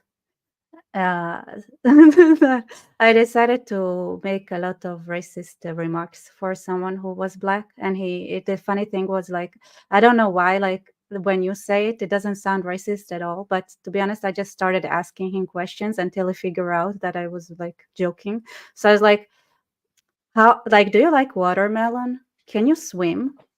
Like, how do you like fried chicken?" And at some point, it was like, "Wait, are you just asking me stereotypical questions?" I was like, And I don't know the "Yeah." jokes we are telling my audience. I feel like you are telling them something behind my back.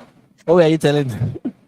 Like, sometimes when I said, like, sometimes when I wanna be funny, kind of racist towards black people that I get to know, especially outside of Israel, because otherwise, like, Israel is I don't like, they wouldn't get the jokes. But like, I like asking them, "Hey, what do you like watermelon? What do you like fried chicken? Can you swim?" And it was like, and after sometimes, like, wait. That's racist. That's very racist. You should be cancelled. You see, this I is know, what right? Candace Owens is talking about. Jewish people just get away with so many of these things. They do all this and they get away with it. But if a black woman says something about the Jewish community, she's cancelled. You see? Or a Right? black Right? billionaire says Like, something what do about the they Jewish community. say? That that Jews stole their that the Jews are not real Jews and they should get like a DEFCON 3 on them. Like, how can you compare that than a Jew asking a black person if they like watermelon? Like, it's not on the same level. Not for Candace Owens. They are the same thing. They are the same. You know, racism is racism. Okay, they are the same thing. Right? Exactly. It's the same thing. It's like, They are exactly. the same thing. They are the same thing. Exactly. And now I've forgotten my points completely. Completely. I forgot. Anyway, let's continue. So, first of all, the comments that Kanye made on their own, you knowing all that information is irrelevant. What he said was Finish the rest of his inflammatory and tweet. What was anti-Semitic. the rest of his tweet? Everyone always has DEFCON 3 on some Jewish people, but what was the other half of Kanye's On tweet? Jewish people, but he Come on, what did it say? It's like, just like, I like, oh, black people like watermelons. Like, I'm a racist because I do that to black people sometimes just to poke fun. But and I'm allowed to, like, and I feel like I'm allowed to do that. Like, what did they even say? Like, DEFCON, like, on the like. And saying that Jewish people are not actually Jewish. They are black people are the actual Jews. I mean, Exactly, yeah. what It's like, what- it's like just undermining our existence, it's like, it's basic, like, it's basic comedy, like, just a little bit of poking fun. Like, exactly. yeah, you guys shouldn't exist, like, you should all die, like, what happened, like, why can't, like, isn't it funny to you? And then you can notice what she's doing with the he said some Jewish people. Read the rest of the tweet. He said some Jewish. No, he did not say some Jewish people. You are adding the some doing some Jewish people. And you're saying he said some Jewish people who have been trying to mess with. No, that's not what he said. That is not even what followed after what he said. What he said next was denying completely that they are these so-called Jewish people are actually Jewish people. That no, he, the black guy, is the actual Jew. That was the next thing he said. It was like one anti-Semitic thing to another. Then after he was Right. done with the first two, he now landed with the third one and ended with they have an agenda and he's standing in the way of their agenda. But of course, he was talking about the ones in his life, the doctors that we are trying to, put him on psych med or whatever. Also, like, I think it's also racist towards black people because they think all black people are the same. Like, Africa is huge. Well, it doesn't matter. It doesn't matter. A black person cannot be racist. That's what Whoopi Goldberg said. A black person cannot be racist. So Exactly. there Yeah. you have it. Exactly. what was the other half of conversation? You tell me. Yeah, exactly. The other half of his tweet, What he was said that had been messing with him for too long. He didn't just say, Oh, I'm oh, going DEFCON 3 on Jewish people and tweet. It's all everyone talks about. He didn't name individuals. Yeah, but it was very clear that he was talking about something that was going on. You could have guessed there was more here. There was more here because he said, who have been messing with me for too long. Okay. Right. But then as you look, as you agreed, we. Sorry. And as we said, that is a lie. That is a bold-faced lie. We read the tweet. That is not what the tweet said. You see how Candace Owens is trying to rewrite Kanye West. As did I even call her Kanye West now? Do you see how Candace Owens is trying to rewrite Kanye West's tweet just to make him look good and make herself look good? And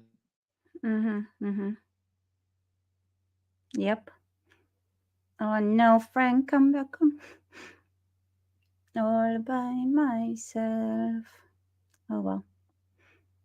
Also, like, I don't know how many assassination attempts those Jews had on Kanye, because like she compared what Netanyahu said to what Kanye is saying. But I can tell you that the Hamas, like, they have like made many assassinations attempts on Jews in general. Plus, a lot of them were successful. So, if I'll be honest, like if it was like real assassination attempts from Jews towards Kanye and things like that, and like then I'd be like, you know what, like you have the right, like you earned it, like to spill your wrath on the Jews for like. But forever. I have a feel yeah, forever and ever, like, but I have a feeling that this is not exactly what happened. Then That what happened was that Adidas dropped him. You know, he had like a shoe or a contract with Adidas, and Adidas dropped him. And then a particular state arena said they will not allow Kanye West to host a show in the arena. And what else happened to him? I think he lost like $2 billion US I mean, in like 7 days. So, but was it after or before or after? Like, it was after the. Actually, it was directly after the comment. He lost a lot of money, and no, but that doesn't make sense. I'm saying, like, if it was before, then I understand, because $2 billion is like a lot of money. So the people who can't, they try.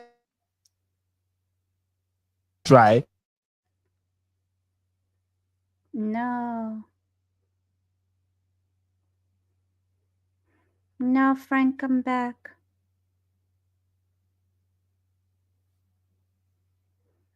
Frank, come back.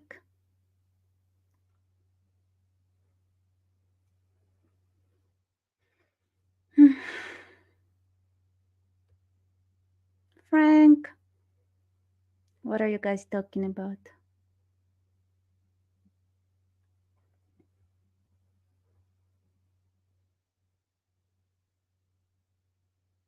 Yeah, Frank is enjoying the sounds of rain back there in Nigeria. Here we're not gonna have rain until September. And even in September, there is a good chance that we're not gonna have rain, which makes me miss rain. But this year we had a good rain year, to be honest.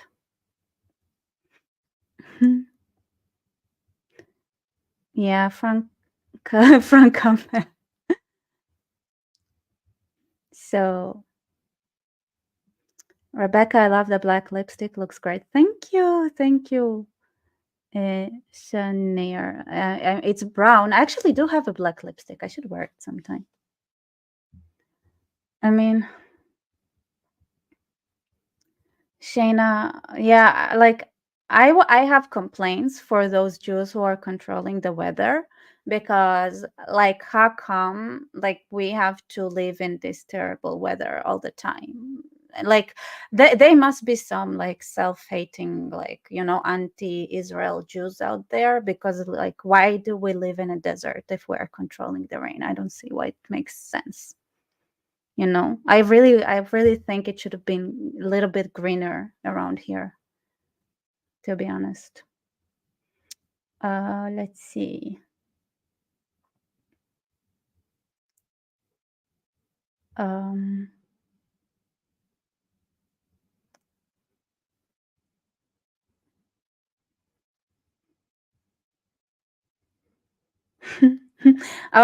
or it's like a Hamas style, like maybe those Jews who are controlling with the weather, like they don't really care about us, like their main goal in life is just screw with other people's weather. Like it's not about having good weather for us, it's more about like making sure that those that they don't like have bad weather. This is where they focus on when they're controlling the weather. It's more like we're pet peeving like kind of situation where it's like, oh, today we don't feel like listening to Frank, so they're sending like a storm to Frank instead of like fixing the weather out here to make it a little bit at least more breathable or something. No, nothing. Yeah, Jax, you two are going to have to do another collab. It's quite fun to hear together with your views. Thank you. Yeah, I think so too. I like Frank.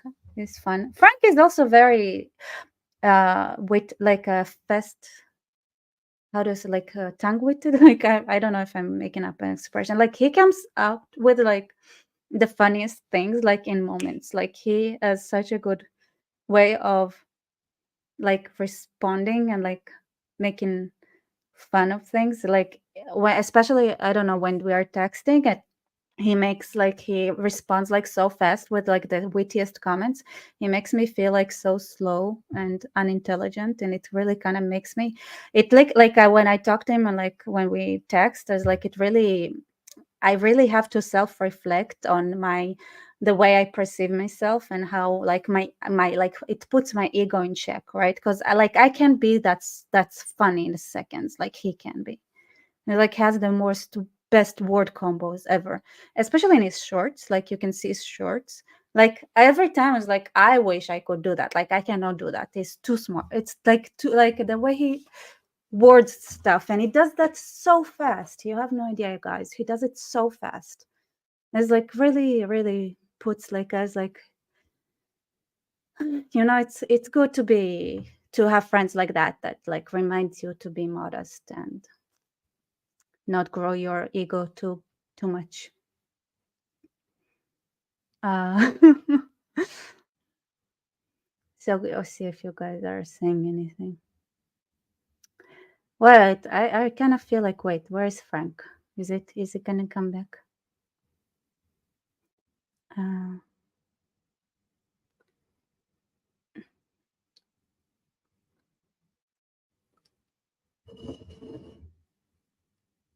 Okay.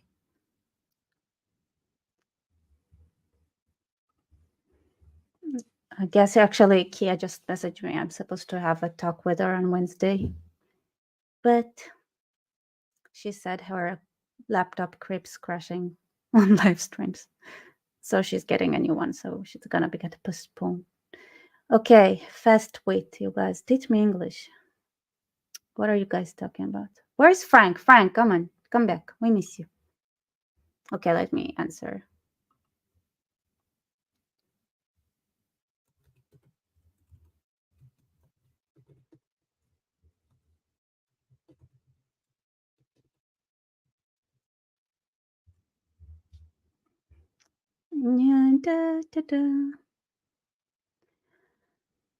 Maybe I don't know. Oh, you know what I wish I knew about Nigerian mythology? Maybe they have like rain people. Maybe got kidnapped by a rain fairy.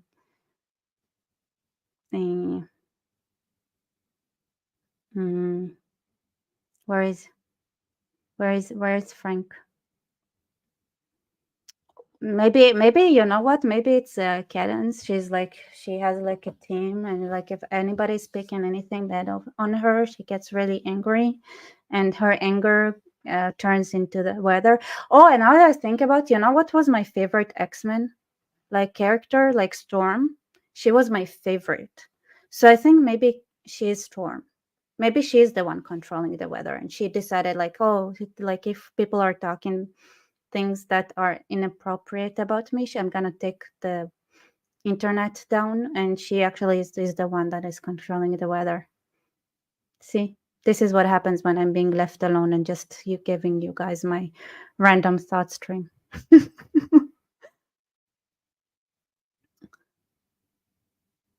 Yeah,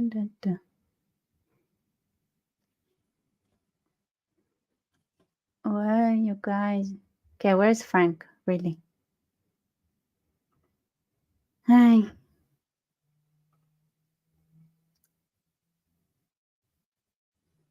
Storm is OP. I love Storm. That was my favorite character. Really. I really wanted to be like her. It was my favorite X-Men. Yeah, Kanye maybe got him cancelled. Who knows?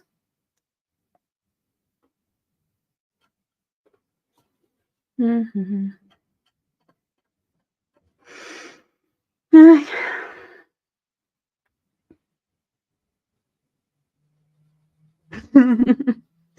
Is the scammers next door taking all the bandwidth? Speaking of which,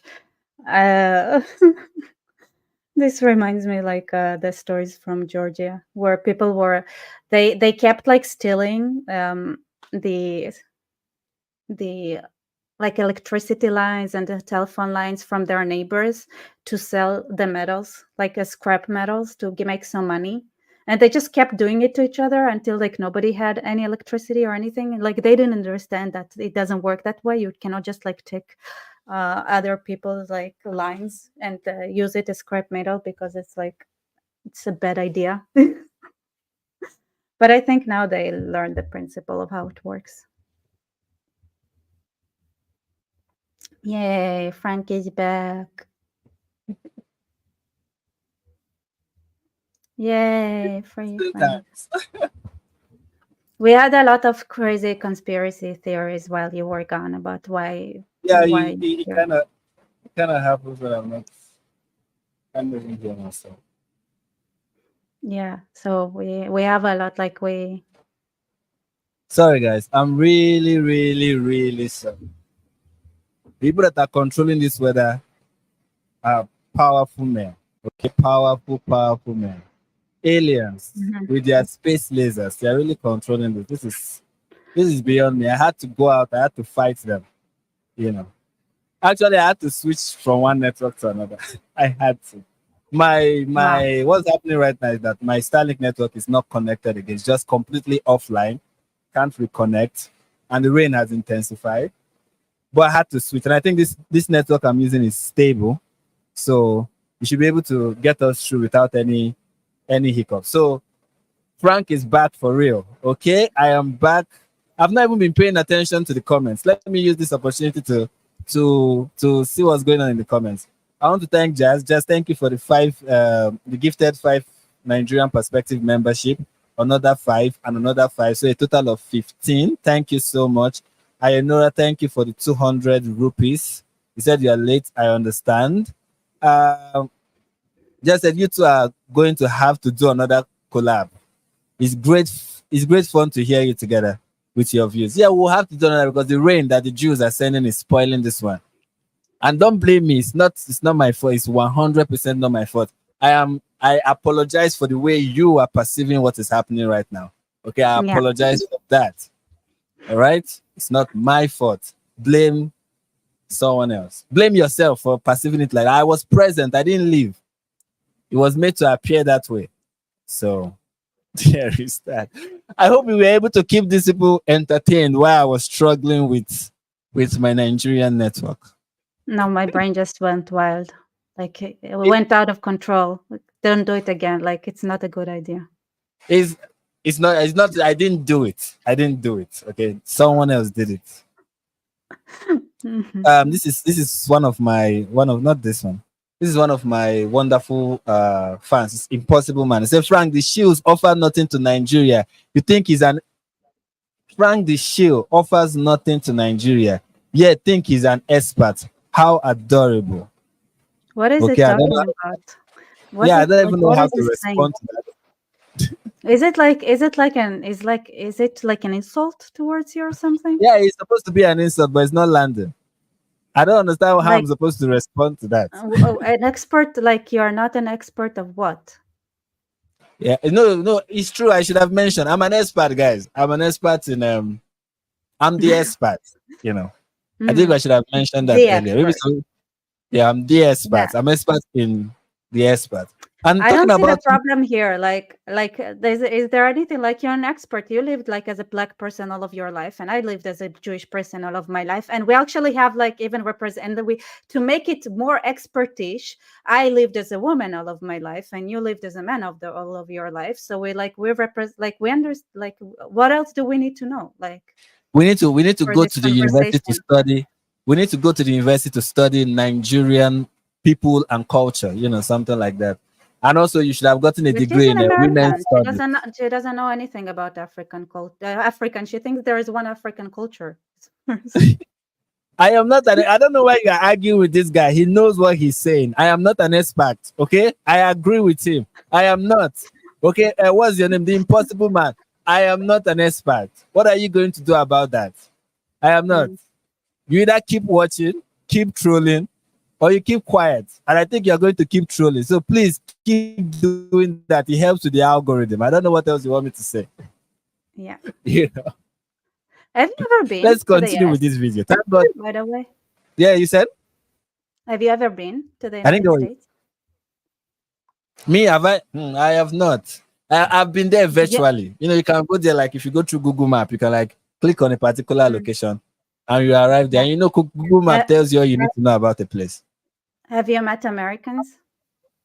Met like physically? No, I have met virtually. Yes, I once worked for before I started like going full time on YouTube. I once worked remotely for an American organization. Most of the people who we are working there, we are like from America. So, and we had this what's it called, Slack, stuff like that where people communicate. So that was how I was able to. That was my conversation with Americans. That's how much of a conversation I've had with them. So you have the So same like credentials about Americans. Like you have the same credentials with Americans as much as Candace has with Jews. So it's about the same Exactly. experience.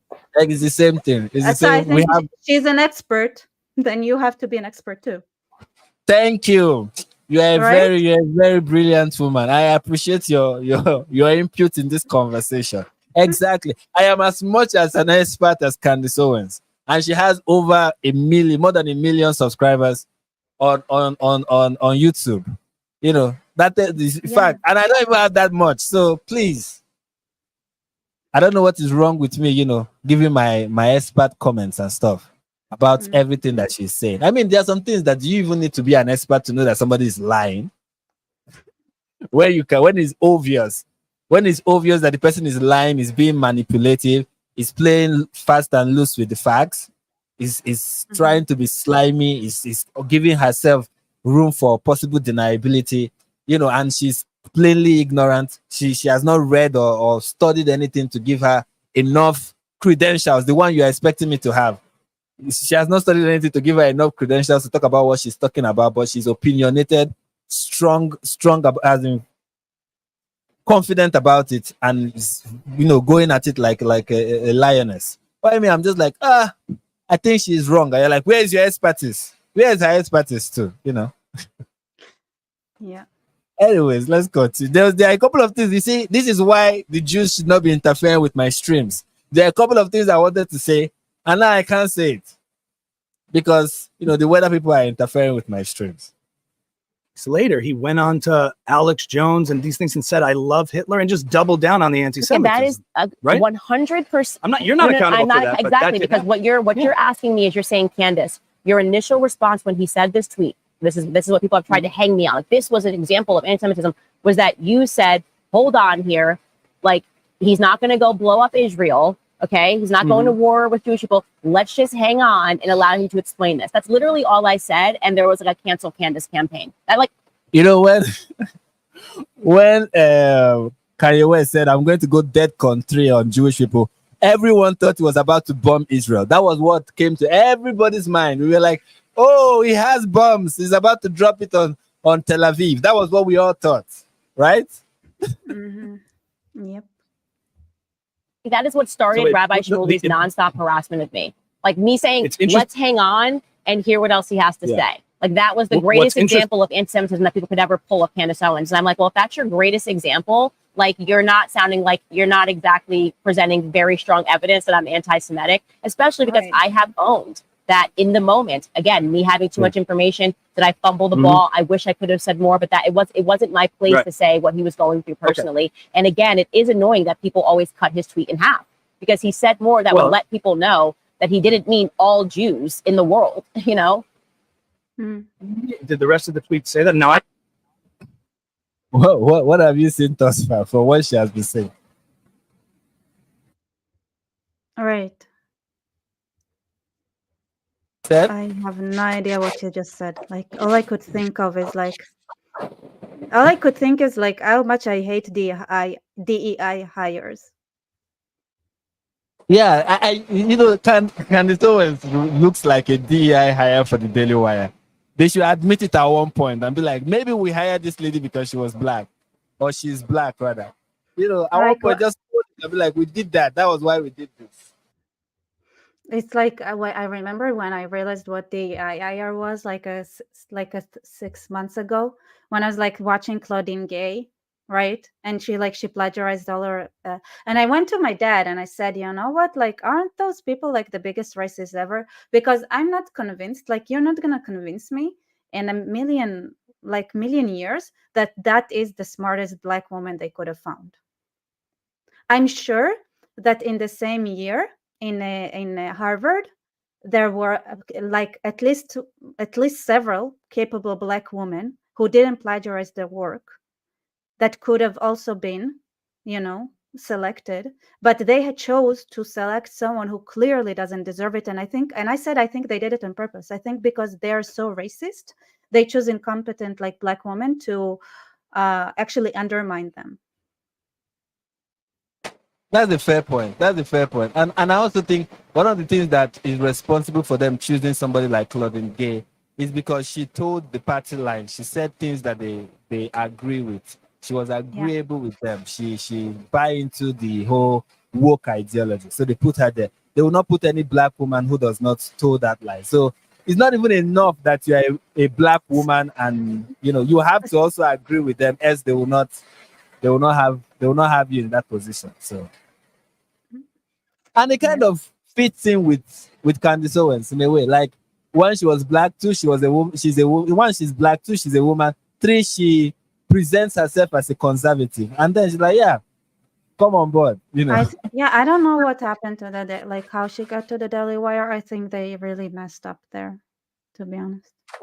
Yeah, they did, and they are paying for it.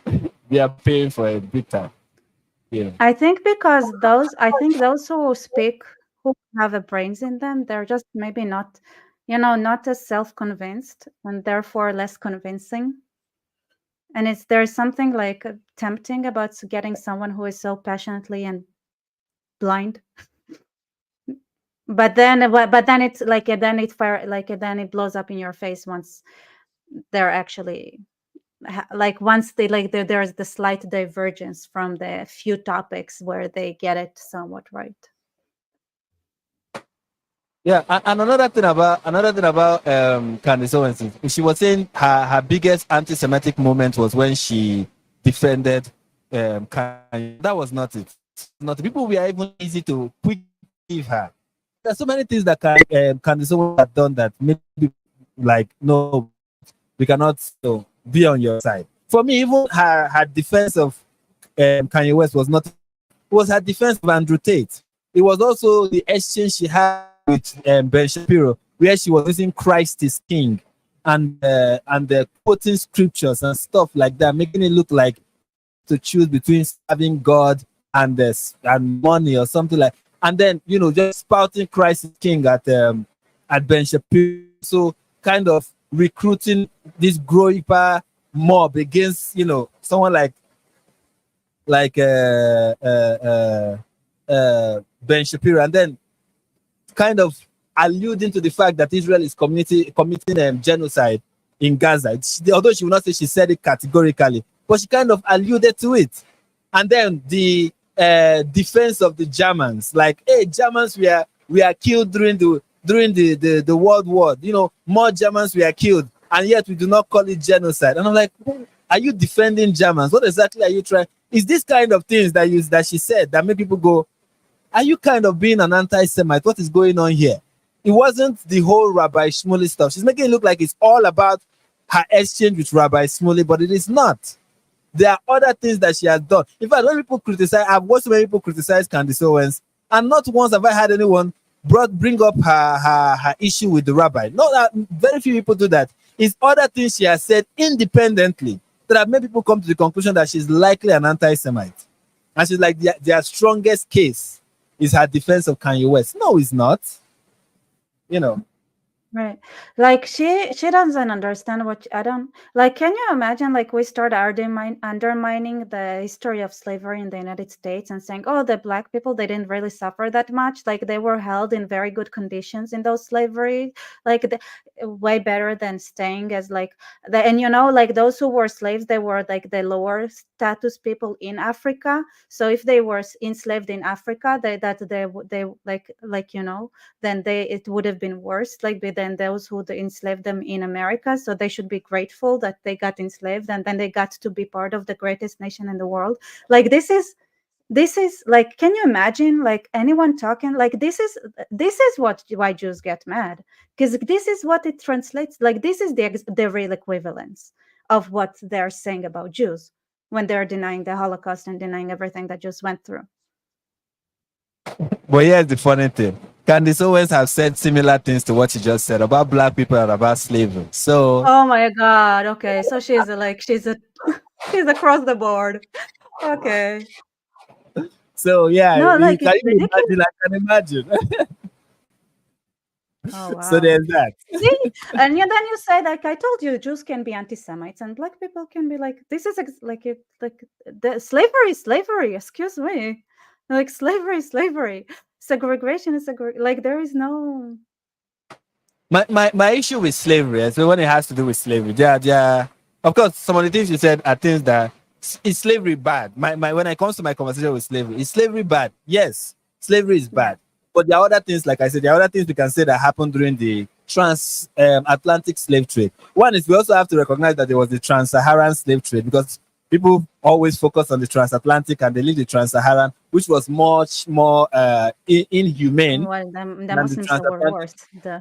Yes, they were worse than the transatlantic slavery. That's one. Second is that people often fail to recognize that it was the Europeans, especially the British, who were among like the leading force in the world in ending slavery.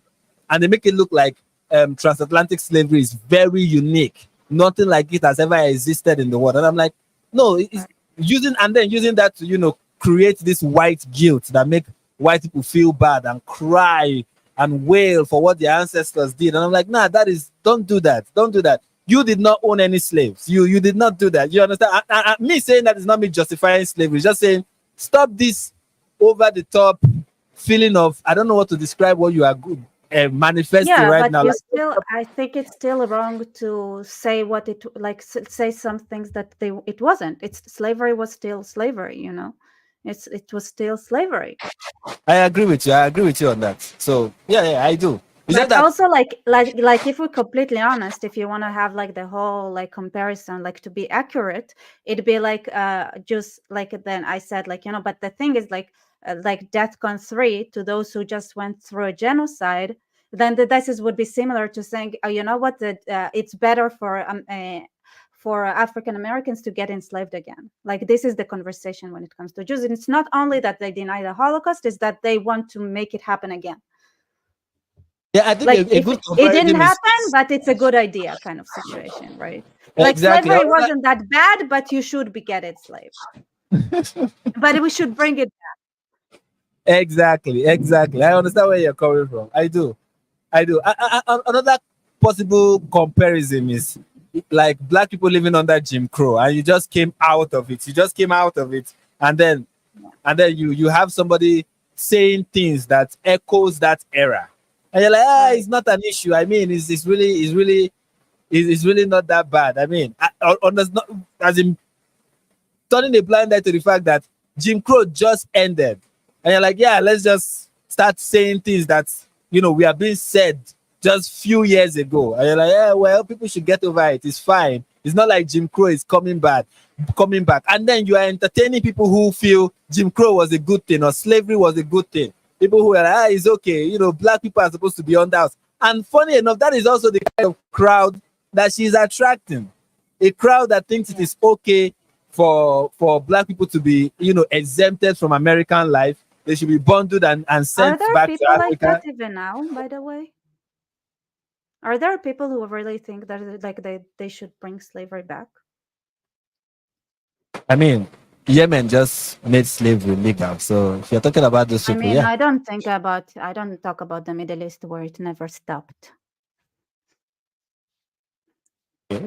But I'm here to see someone in the West who's like, bring back slavery. Maybe bring back Jim Crow or bring back segregation, or black people should go back to Africa. I've seen those, but bring back slavery. I think slavery is something that people in the West generally are opposed to. Right. Okay. Except for human trafficking, you know, and I mean, sex people are trafficking. people are just. It's like it's more under the hood. It's like you don't. It's not as visible, to be honest. Like those who act like participate in that are a certain kind of people. Yeah, that's true. That's true. Let's see how much of this we can get before we'll have to.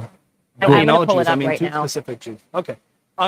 What's interesting is, from my perspective, just so you can understand, it's like from my perspective, Jews are one of the few people you can say, you know, there's two different things. People are watching two different screens here, Candace. It's like you're saying Jews are supremacists and you can't say anything about them. And I'm saying Jews are one of the few people you can say, and probably white people too, generally speaking, and it gets bundled into that as far as the left is concerned. You can say whatever you want about and pretty much get away with it. Do you think if Kanye dropped an album tomorrow, it would do well? Well, he dropped an album and it went to #1. Exactly, Candace. He did not suffer much. He's back on top. Kanye West is trending again. Vulture went #1. He dropped Vulture 2.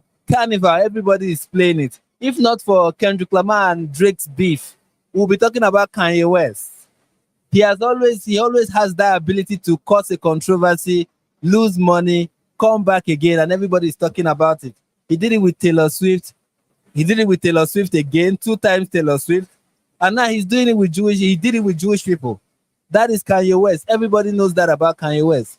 He does stuff like that to make it look like Kanye West suffered the greatest thing that could ever happen to his public career after talking about the Jews, and he could never ever recover from it because Jews are supremacists. It's just, come on. You know it is wrong. And this is the funny thing. She goes on to say the reason why Vulture did so well and was #1 on the billboards is because black people empathize with Kanye West, which is a lie, a bold-faced lie. Because when Kanye West was being anti-Semitic, one of the people who abandoned him quickly was the black community who has had enough of Kanye West. Like, they have been tired of Kanye West for a very long time. When he had on his shirt White Lives Matter, the black community were upset by that. They were upset. They were like, why would you do that? And then when he started going after Jewish people, they were distancing themselves from him, especially those in the public. The reason why Kanye West released Vulture and then he went viral is because Kanye West is good at making music, especially good at producing music. Let me not talk about, you know, the lyric aspect of what he creates. You know, but when it comes to promoting them, he's really good. You know, Kanye West has faced so many criticisms in recent times from the black community, especially how he treats his wife, how he puts her in ridiculous clothing and allows her to go outside looking like that. You know, how he's parading her, and just people, if those who are following Kanye West know what I'm talking about. So to act like the black community had his back, no, that's not the reason why he went viral. It's because many young people today will listen to any good sounding music, no matter what is being said in the tracks, and no matter what the person who is singing has done in the past. People are quick to forget. People's attention span is like 5 seconds, and then they are up to the next thing. They have like firefly memory, you know, to make it look like it's because the black community stood behind it. And that's the lie she will tell, you know, moving forward. Like, it was the black community stood behind Kanye West. It's a lie. That's not what happened. Yeah. Right. Well, that's because black Americans. I don't know. Sorry, I kind of cut you. Do you have something you wanted to add? No, I just said like somebody in comments is like strange that both left and right wing both suddenly get offended when you criticize Jews. Like it's criticizing. Like DEFCON 3 on Jews. This is criticism. Like this is a call for death. This is not criticism. There is nothing there is remotely criticizing anything. It's just calling for extermination. Yeah, Nicholas, if somebody say, I'm going to kill you, I'm going to go DEFCON 3 on you, you're like, oh, I he don't was know just how. criticizing me. Yeah, like this. Oh, yeah, can definitely learn how to be better from that kind of criticism. Very constructive. Very constructive indeed. It's very constructive criticism. Yeah. Anyway, let's keep going. Think that what happened to him was wrong, you know, and so it's his own culture. I don't think Jewish Americans were the number one buyers, if that's what you're asking me. And so well, not Jewish Americans, but he was able to get away with it.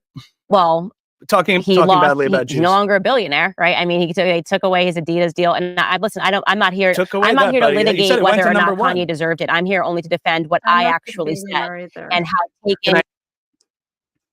I just realized how miserable I am because I'm not a billionaire. Life is so hard. When you lose, I feel so sorry for me. Like I didn't even lose. I'm just not a billionaire. You know, I'm just like I'm such so much pain. It's the worst thing that can happen to any individual. Like you go from being a billionaire to a millionaire. That's like not being a billionaire. That's the worst thing ever. I know, right? Yeah. When I wake up in the morning, I'm like, I'm not a billionaire. I feel like, deleting myself. That is oppression. I'm being oppressed. That's what it is. Right? That's the reason I'm not a billionaire. You can see what they are doing to me. Affecting my network and stuff. Exactly. How like can you imagine a worse fate than that? I mean, there are people who have been, taking hostages, they've taken as hostage, they've lost their loved ones, people are dying, limbs missing, stuff like that, relatives are dead. But then when you lose $1 billion. No, but listen, if you think about it, like when you stop being a billionaire and just a multimillionaire now, like you cannot compare about like the how much suffering. Imagine places you could not go by virtue of being a billionaire, of being a millionaire, no longer a billionaire. Imagine things that happened to him. Really bad. I feel for Kanye West. I really do. He has gone through a lot in life, I know, right? So much. It's a real tragedy. Like let's put the genocide thing in proportions, right? Like you guys with your stupid genocide complaints. Like this dude, he's not a billionaire anymore. Seriously. There's that. People live. What is genocide in Gaza when Kanye West is no longer a billionaire?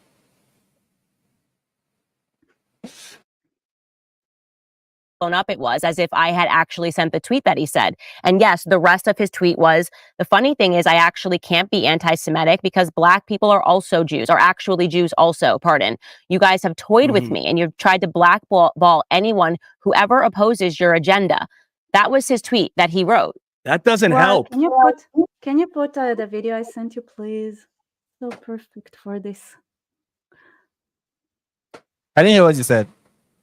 Can you put the video I sent you on, please? Because it's so perfect for this. Wait. Are you on mute? I am. Let me see if I can find it.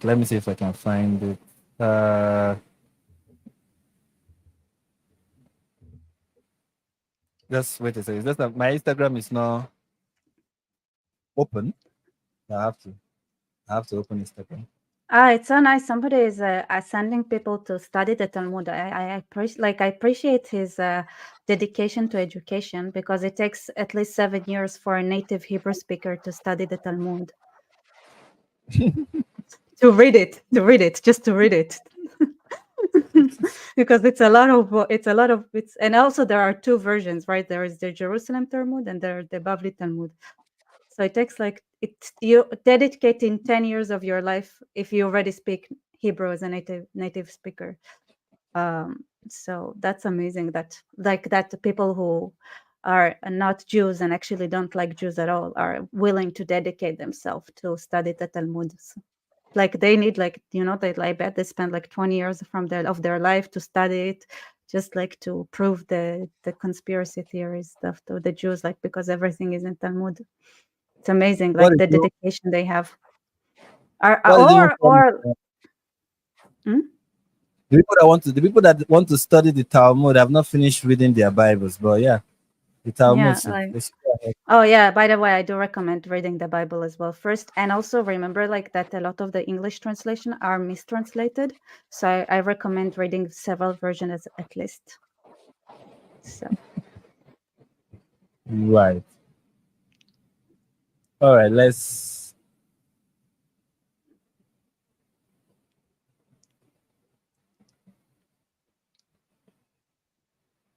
This might shock our world, but black people is the real Jews. Okay, so go. Do you know black people? Go start wearing tzitzis. Start wearing tzitzis. Go follow the Bible. Start doing what the Bible says. If you say what you Jewish, start doing what the Bible says. Black people is the real Jews. So very good. Start following the Bible. Why you want to steal? This might shock our world, but black people is the real. As you can hear, the guy said, "Black people is the real Jews." You know, we is the real Jews. Okay, we. I don't know, Rebecca is not the real Jew. I am the real Jew. Exactly. I want you guys to know. Exactly. Yeah, I'm definitely the real Jew. She's not. She's not. And Hebrew Israelites are really like one of the interesting people to to encounter. And what Yeah, they but believe in. because like this is how Judaism works. Everybody can be a Jew. You just have to follow the Bible to be a Jew. Like this is exactly how it works. So follow the Bible. Come on, just at least know it. You know. This is like. No, to be a Jew, you just have to be black. Actually, I don't know what you mean by follow. You have to just to be God's chosen people. You just have to be black. There were people in the black community that hold that view. Not a huge number, like a huge percentage, but a good number of them hold the view. I don't know if you are familiar with the artist they call Kendrick Lamar. I heard I heard the name. Yeah, Kendrick Lamar had like an album where he kind of spoke. Some of the things he said in the album are like Hebrew Israelite kind of talk, where it was like that his cousin was called. Anyway, I don't want to go into explaining Kendrick Lamar's lyrics, but if you listen to the song, he was giving the idea that, like he said in one of his lyrics in the album, he said, "I'm an Israelite. Don't call me black." So you can that word is only a color. It is not facts. So you can get where he's coming from. You know what he's repeating. Right. Stuff like that. So you find people like that in the black community in the United States. I don't think that helps. Well, you guys have toyed with me. Like I would just imagine that when he said, and also the beginning of a tweet, I'm a bit sleepy tonight, but when I wake up, like, did you think that he was actually going to kill Jewish people when he woke up? Like, I'm going to ask you that question. Did you think that when Kanye woke up, he was going to actually kill Jewish people, or did you think that he was going to go after certain Jewish people? This is where Kanye West, Candace Owens. What's the difference at this point? The name sounds similar. Is it that Candace Owens is being ridiculous unknowingly, or she's being ridiculous knowingly? The question is not is Kanye West going to kill Jewish people? The question is that statement anti-Semitic? It's not about whether it is going to be carried out or whether or not it's going. Saying I'm going to is it an anti-Semitic statement or not? It's not anti-Semitic. It just says that Jews should die. It's not. There is nothing anti-Semitic there.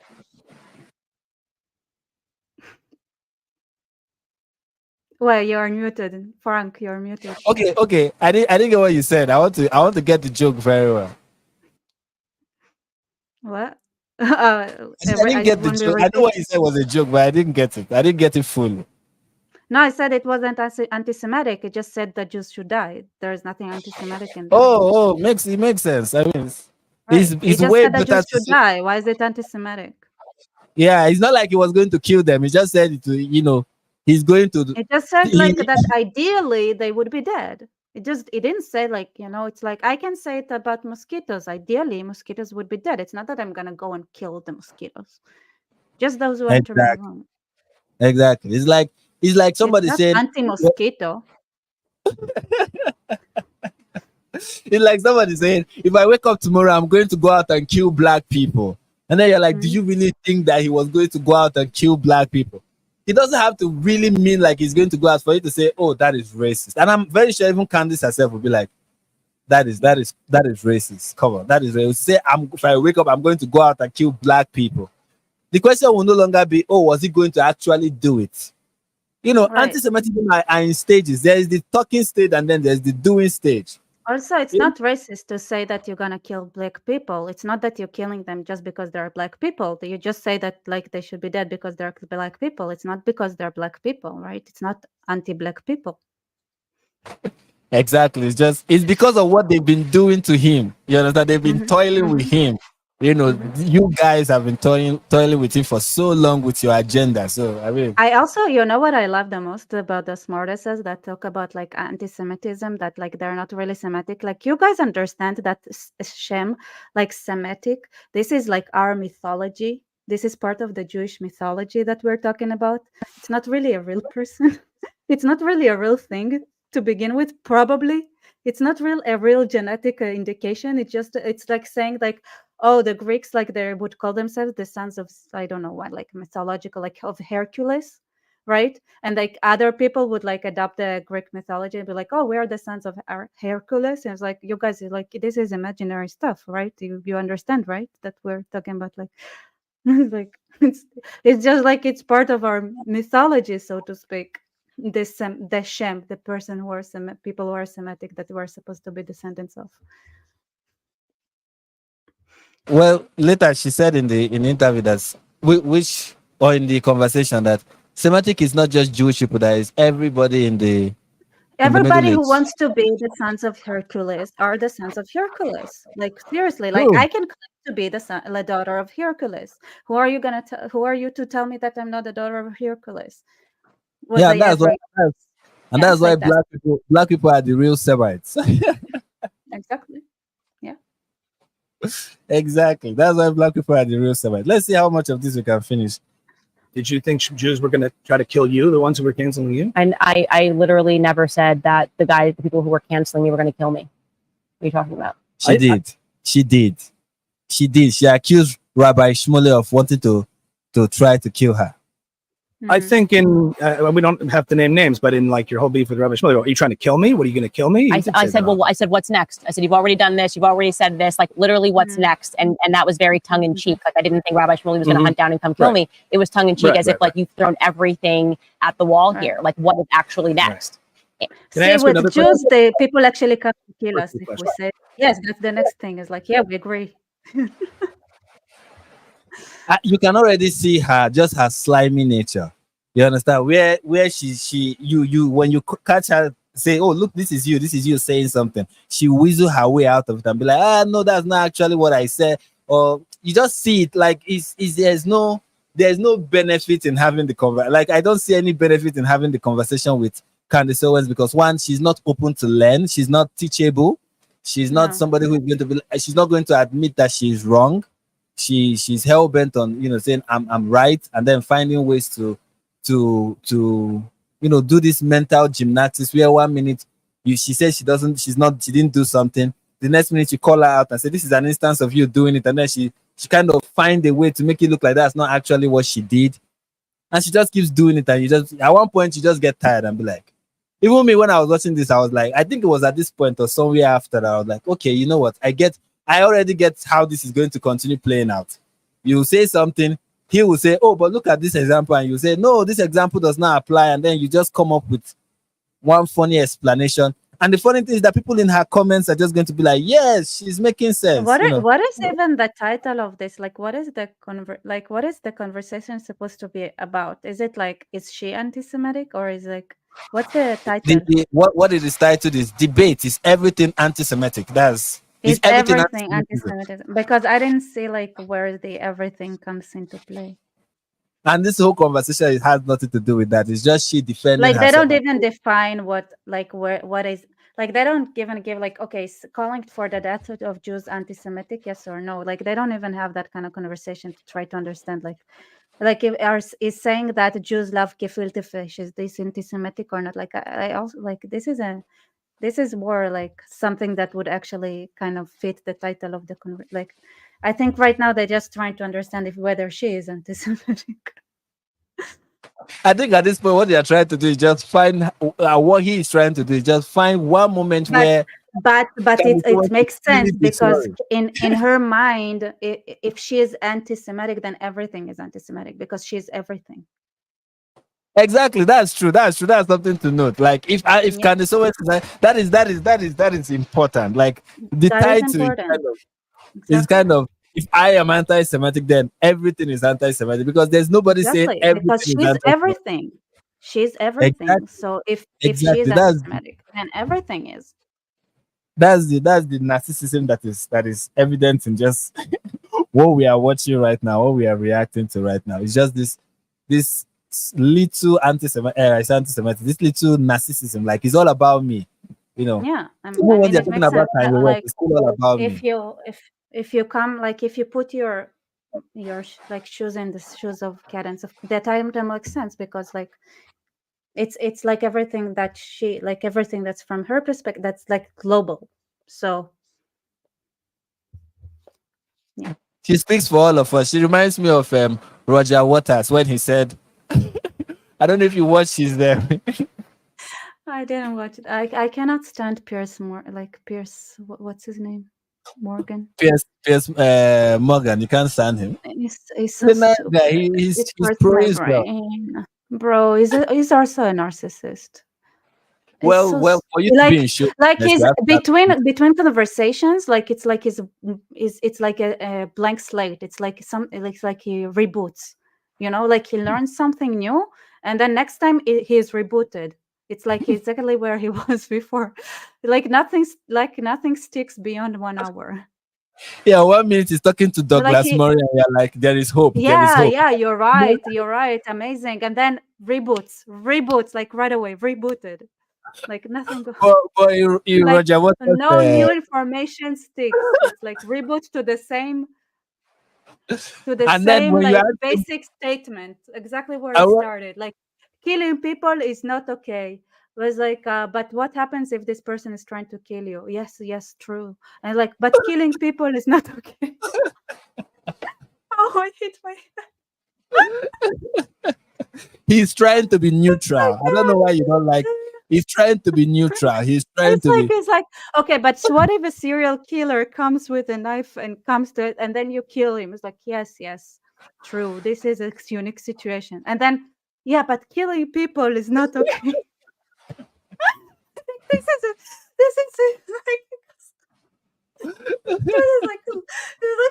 Like, there is no progress. There is no progress It's like in there's conversation. such an idiot. It's like, oh, it hurts my brain. So I was like, Yeah. what Anyway, was the point? What was the point? he's trying to. In his defense, he will say he's trying to be neutral. He doesn't want to. He doesn't want to seem like he's on But his killing people is not okay. What do you want him to say? See, I sometimes I even feel for people who claim to try. I'm trying to be neutral. I'm like, there are some situations where you cannot be neutral. You just Exactly. cannot. Yeah. But what if Yeah. what if he comes like what if he comes against your daughter? It's like, yeah, you're right. I should defend my daughter. You're right. But killing people is. What if you don't? You're right. Sometimes there is no choice. But killing people, like. Like we already have established that fact that people. But he needs to repeat it. But anyways, exactly. why I brought But why what I if brought there is no choice? Like the only thing you have when you're like you have a bad, like, what about beating people? Like, what if it doesn't fall unconscious and it's about like he's stabbing you, actively stabbing? Like, yes, you're right. There is no way. But no, but killing people is not. Not okay. And Israel have killed It's 34,000 people and like, yeah, counting. It's too much. exactly. Yeah. But like, as like, but the data is saying that they are mostly like that this is unprecedented ratio between terrorists and so-called civilians. You're right. This is but killing people is not. I'm dead. I think people who are waiting for Piers Morgan to take a side, or to let me not say take a side. People who are waiting for Piers Morgan to stop repeating certain arguments should just give up. He's not going to stop. Okay, it's good for business. Exactly. You understand? It is good for business for him to continue behaving like that. So he will not stop anytime soon. You know. So there is that. Yeah. So I can't. I don't like it. You know what? I'm the kind of person like when somebody starts speaking in circles with me, I'm like, okay. You already know where it is going. There is no point. I like there is no point. Yeah. We already looped that. Look at Nicholas. Look at your fan. This person is not a fan of mine. I've not seen him before. Look at him. Right. See what he says. Talmudism is the worship of Molech. Exactly. That's what Jews do. Yeah. I love it that people don't know what the. So do you people sacrifice your babies or something? Because that's what they do in the worship of Molech. They sacrifice their babies. Yeah. Yeah. This person. As you said, this album went to #1. Certainly not with the Jewish community, but with the Black community who sympathized with what Kanye was saying. Like growing up, like was there a lot of anti-white racism you came up against in the Black community growing up? Jewish jokes or Black jokes, which is interesting to me. Jews don't want to be held to a different standard than everybody else in terms of criticism. We just want to be held to the same standard. And I'm speaking for myself, seeing it as being held to the same standard as far as criticism. And like you said, Kanye's album went to #1. So therefore, I don't know if the social consequences of saying certain things, and listen, free speech, even hate speech can be protected speech.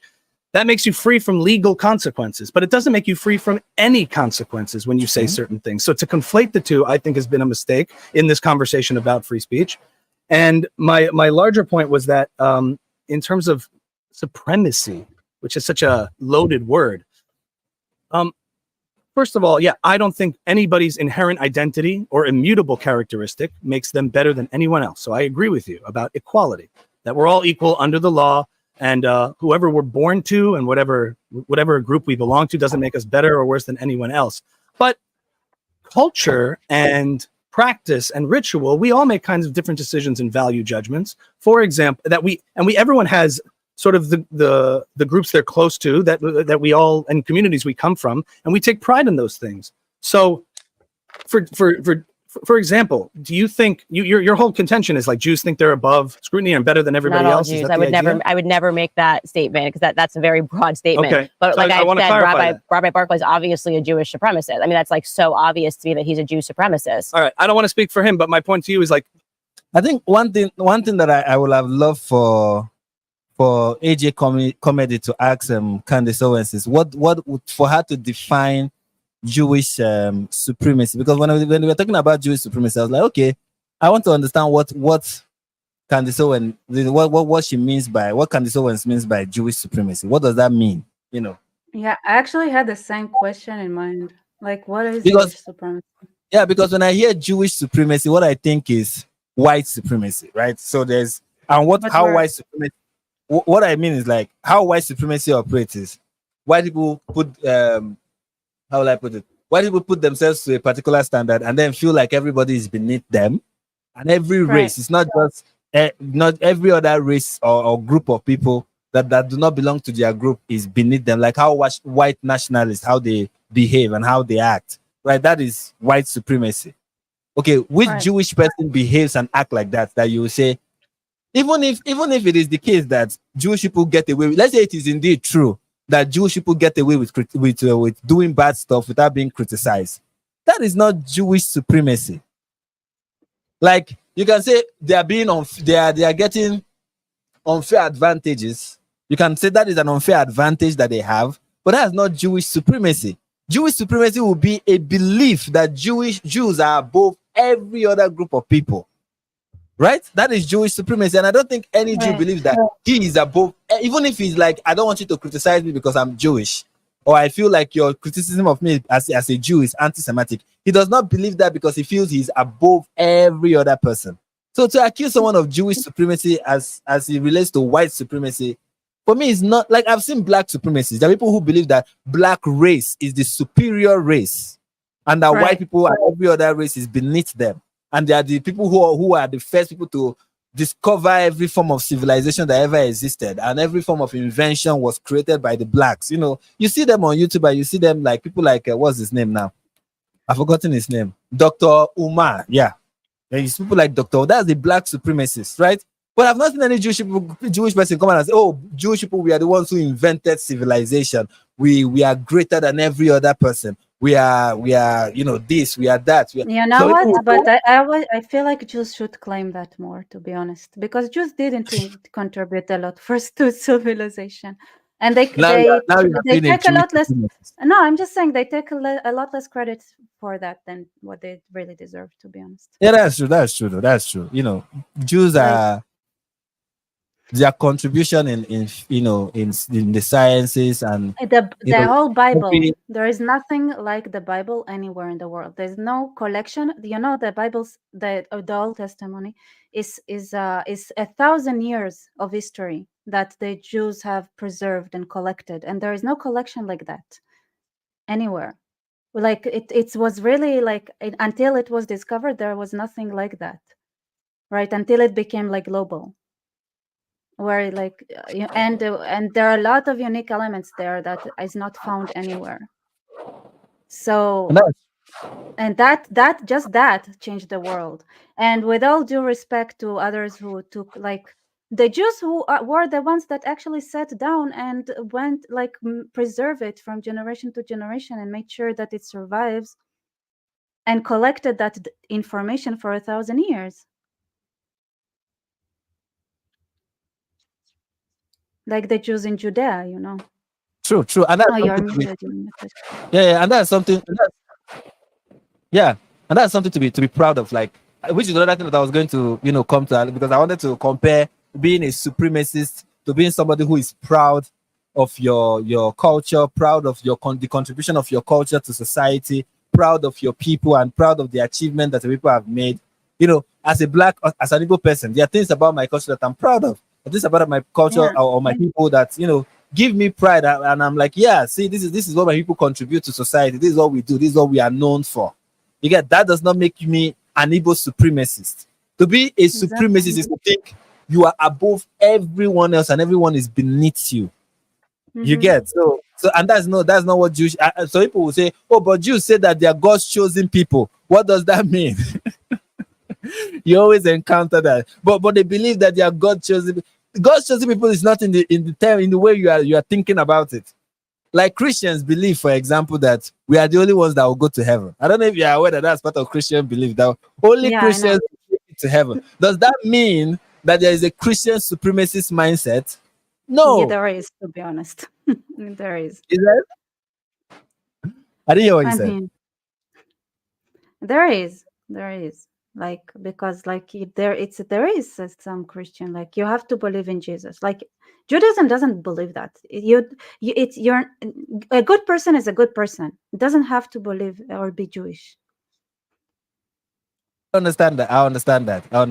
But one thing you need to understand about Christianity now, besides the fact that we believe that we are the only ones that's going to make it to heaven, we also believe that we making it to heaven has nothing to do with anything we've done. So there is this element of humility that comes with that knowledge. Like, be humble. You did not earn this. It's a free gift. That's why it's called grace, right? Christians always talk about grace through faith. You did not merit this. You did not deserve this. God, in His infinite mercy, granted it to you, and that should make you humble. And that's why one of the things Jesus told His disciples is that the greatest amongst you should be the servant of all, and that's what Christians believe, right? Christians believe that to be the greatest in God's kingdom, you need to serve everyone and present yourself as a servant. There's a popular scripture that talks about it. This is, I think, Ephesians 3. Let this mind that is in Christ Jesus be in you, that though he's God, he did not consider, equality with God something to, to grasp onto, but humbled himself and became a servant. Humbled himself towards even dying on the cross. And, that scripture makes us understand that he did that as an example for us to recognize that, look, this is who we are in Christ, but it should not get into our head. We should be willing to serve, even to lay down our life for people we are serving as an act of worship towards God. So that mindset does not give you the idea that Christians should beat their chest like we are superior. No, but we should serve. That's the mindset generally when it has to do with Christianity. Okay. So before Yeah, people but get but it also comes from Judaism, with all due respect. Like it's also a segment from it. It's also a way of thinking, or and like a stream of Jewish thinking. Like I that have no doubt about that. Of course, the early like, Christians were Jews. There are people who make this, who try to do this in where they're like people who brought up this philosophy, starting with Jesus. It's all Jewish thinking, and very heavily influenced by Jewish thinking, with compromises towards Greek thinking and Romans and stuff like that. But yeah. That's something that's definitely something I would agree with. But let me. I wanted to mention this. There is one religion that has this supremacist mentality. There is one I know. There's another one. But there's one I know that has this very supremacist mentality. My favorite religion in the world, the religion of peace. The religion of peace. In their scriptures, they are told that Muslims are the best of peoples, and that Jews and Christians and polytheists and any person who is not a Muslim is not just the worst of people, it's the worst of creatures. Now, that is a supremacist mentality. If you want to talk about people who have supremacist mentality, that's where you go to. Yeah, I mean, like the Jews, because it's a history of the Old Testament, is 1,000-year history. Whenever the Jews started feeling Jewish supremacy, they got punished for it. This is how it is described, right? So the Jews started being they felt like they are better than everyone, and they got punished. They are not better than everyone. Because this is also the let's say the advantage of recording 1,000 years, that you get to see all the highs and the lows. Like, you think you're great, and no, you're not. You think you're great, no, you're not. No. Yeah, exactly. And then when you now tell a Jewish person that, there's something called Jewish supremacy, what would that Jewish person who knows the history of, Jewish persecution expect? They are saying we are superior. The next thing now is that they are going to start persecuting us again. Right. So think about that, Candace Owens, the next time you talk about Jewish supremacy. Food for thought. If you ever consider something else that someone else says, I think it makes sense. With a lot of the persecution of Judaism is because they want to deny, just the West Africans that try to say that they are Semitic, and they don't understand the vastness. They should really take a ruler and see how far is east from west in that region of Africa. But but geography is an inconvenient fact. People should just avoid. It's inconvenient. West Africans trying to claim that they're they're Jewish people. That they're Jewish people, it's that you're not even as East Africans, if you take the Bible and say, but there are people and some were black, and it's but from East Africa. There's West Africa. There's no West African person mentioned in the Bible. Exactly. There is no West African person mentioned in the Bible. There isn't. No West African territory. Was even the Sahel region, that is the closest thing to North Africa, was not mentioned in the Bible. And then Jews are a problem. If the Jews weren't there, then there's nobody to be there in theory to rebuke their claim to be the real Jews or something. So that's also the problem. This is where Jews are all this persecution against Jews is because our culture was very appropriated, really. This is understanding now, this is cultural appropriation. Let's talk about cultural appropriation. almost nobody's culture was as appropriated as ours, and in a sense that so appropriated that they come to chase us because they appropriate our culture. They justify the appropriation by saying that we don't deserve our own culture. Right, Yeah, it's that the, it's the form of, we are not God's chosen people because we misbehaved. And it's like, I'm sorry, this is our history. It's like we're gonna come to you and say, hey, you don't deserve your Nigerian culture because you weren't following it properly. So we're gonna take your Nigerian culture, and this is our culture now and not yours anymore. So this is the mindset that people had with Jews. Right, like you weren't like that. This Christianity did. This is what Islam like. This is the problem. It's like this is the worst kind of cultural appropriation. So that the appropriation is so hardcore, where they come and try to annihilate the people who they appropriated the culture from. yeah, I see what you're saying. It's like we took your culture and then we are going to wipe you out and then say, oh, we didn't actually. It has always been ours. Right. And Yeah. Where when you read it, it's like it's so like, it's a near like it's you take history around it. You can see Mhm. it's related. The whole Old Testimony talks about certain group of people, a certain group with a clear geographical area, right? With like, yeah, like it ends like, yeah, you can be a black, but that would be black from Somalia at like the farthest like south or east, right? It's not going to be Mhm. someone from West Africa. Or you can say it's northern, but it's not going to be more north than Turkey, right? This is where it's like there is a geographical area that is limited to, that is very clear. So like you can read the book. Come on, it's like you cannot say like there.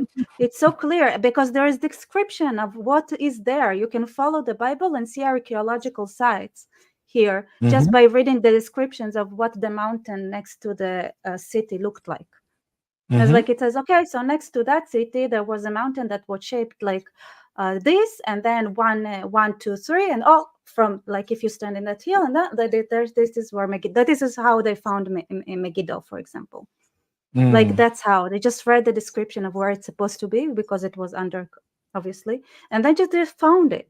It's a very clear like geographical, and everything that's written there is like according to in accordance to the fact that it was under Mesopotamian rule and it was under Egyptian rule. This like the land of Israel was, and that it was like it makes sense. Like all and the cultural references, like the language they used, the convention they used, they were all Near East conventions that you can find in different sources as well, right? So it was normal. Like the way they describe wars was common for the all of Near East. It has like its area, a defined area. So you cannot like not see that it's the history of a certain people. Mhm. I agree with So you that's 100%. And I also want to say this to like, especially Christians in the West, that it's not every Christian in the West though. There are some Christians in the West who understand it, and there are many Christians. There are some Christians in the West, and I will not say they are a great number, but they are loud. They are a loud crowd, right? Where you find them with the Christian nationalist movements, like people with like Nick Fuentes and co. You know, even Jesus, I'm sorry, was called the King of the Jews. true. Like you There's- are even a cultural. I say that, like I said it, like we should reclaim Jesus. He was our person, like our guy, not like he never and said then like and he's then and then anyone the white else's nationalists will person, say, right? and then the He's white nationalists will say, but you people crucified him. You killed Jesus. You know. Yeah, but this is not how Jesus saw it. It's not how he saw it as people were killing him. Like it's not how Jesus saw it. This is not like it doesn't look like this is what was Jesus was thinking, for example. Like he saw himself as He saw himself as, what did he see himself as? like I like from what is like the salvation would come from the Jews, right? Like the whole conversation is from very Jewish centric. Yeah. Right? No. Christianity at the beginning was very Judocentric. It was. In fact, the early disciples didn't know that they were supposed to preach to non-Jewish people. If you read the Acts of the Apostles, right, when Right. Peter was invited to speak to the centurion, which was like the first non, I think, yeah, except for the Samaritans, it was like officially the first Gentile convert, right? And also except for the Ethiopian eunuch rather, who is probably Jewish in a way. But apart from those people, like the centurion was like a Roman official. He was Roman, and he was the first person to become converted to Christianity. And Peter was like, "Am I supposed to preach to this person? I think this religion is actually for the Jews. I don't think it is Yeah. for non-Jewish people." He had to receive a revelation from God to go ahead Right. and So preach that's to. not even Jesus thinking that. This is not even Jesus. This is not a revelation Jesus received. It's like, Well, I think, actually, like, Jesus told his disciples that they should go into all the world. but Okay, was it go something in. that the disciples added, or was it really What? something No, that no, no, it Jesus? wasn't what they. No, it wasn't what they added. It's repeated in Matthew, Mark, in Luke. It was there in John. Go into all the All right. world and preach, make disciples of, starting from Jerusalem. That's kind of where it was, like starting from Jerusalem. So he told them to start Could from be. He Jerusalem. was a And then globalist. and then they started from Jerusalem, and they didn't want to go out. So God had to send Paul to persecute them so that they could spread. It was when the persecution started that Christianity spread to Samaria, went to Damascus, went to Antioch, went to different places. So it was But kind no of, matter how you look at it, he's also our cultural person. Like, it's also yeah. No, I do not doubt. But in fact, like, it's not that like of, but like this is the crazy thing. Like, I don't know if another nation, like, correct, I bet there are, because I say like Taiwan and China are in a situation like that, right, where they are like but they really have like the same history or something, like, in a way. That's like where you appropriate a culture from a different people so much that you have to annihilate the people who actually started that culture. yeah, I think it will. I think it's kind of. I'm fumbling my words now. You're giving me so many things to think Which about. is like, this You is this how maybe, you tragic this it Jewish is. woman. Yeah, I'm trying to because And then people come from the outside and just as like, oh, you had you built a golden calf statue. You're bad. Like, we made up the rules. We wrote to them. We made them up. God We made made the them rule. up. This is our game. You're sounding like you're This not really is ours. committed to the Jewish beliefs. Like, yeah, we didn't make the rules. God sent it down. Moses was there. He received it. You don't believe that Moses was there. Right. You think it's just stories. Moses actually received it. There was fire on the mountain, and Moses went into the Exactly, but fire, like, and he met with God, and God wrote it to him on the tablet of stone. And then he yeah, came but down he and said, "These wrote are the it. We rules." kept the Okay, rules. what? We could have been really like, you know what? We're gonna remove it from history. We will always amazing. No, this is our God will have history. chosen. God will have chosen Like, another we group of were people. we It's were not hard. making the rules. This is our history. Like, and you come and just as like, oh, You guys were the you ones cannot making be the rules. God was forgiven making the for rules. worshiping God a was calf. What? Like, you wouldn't even know about those rules if we didn't write it down. It happened well. 2,000 years before you existed.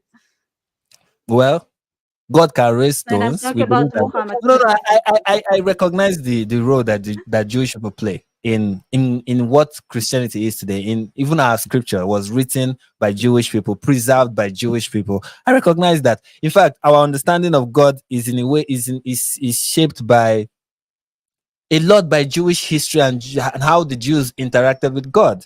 You understand? We believe that the Jews Also, we if you are to really be a know what, model. if you Mhm. really study and you know nearest conventions, you'd understand that the communication with God was something that was a convention. Everybody, like, all the rules that were ever given anywhere in the Near East were given in the name of God. And the only, like, the unique thing that Judaism did is that they removed the intermediate. So there was always someone that received the divine revelation, Mhm. like that. It says like, oh, I'm Hammurabi and I received those rules from God, and then it says what the rules are. So Judaism actually removed the intermediate. They said there is no intermediate. The whole nation is receiving the rules from God directly because we're all equal. And there is Was no it Judaism person that did that? I that is thought it more was equal. Moses that was received. Moses and the prophets are the ones receiving the. No, because it's not mentioned in the Ten Commandments. Like his name is not mentioned. So technically he wrote it down, but it's not I am Moses speaking in the name of God. Like this was the convention. So and this is everywhere, like in ancient texts in the Near East. But the Jews removed the I am speaking in the name of God, but just said I'm God, and this is directed to the Israelites. Oh, I get what you're saying. You know how the Jews would be like, "Thus saith the Lord," not "Thus saith Moses speaking on behalf of God."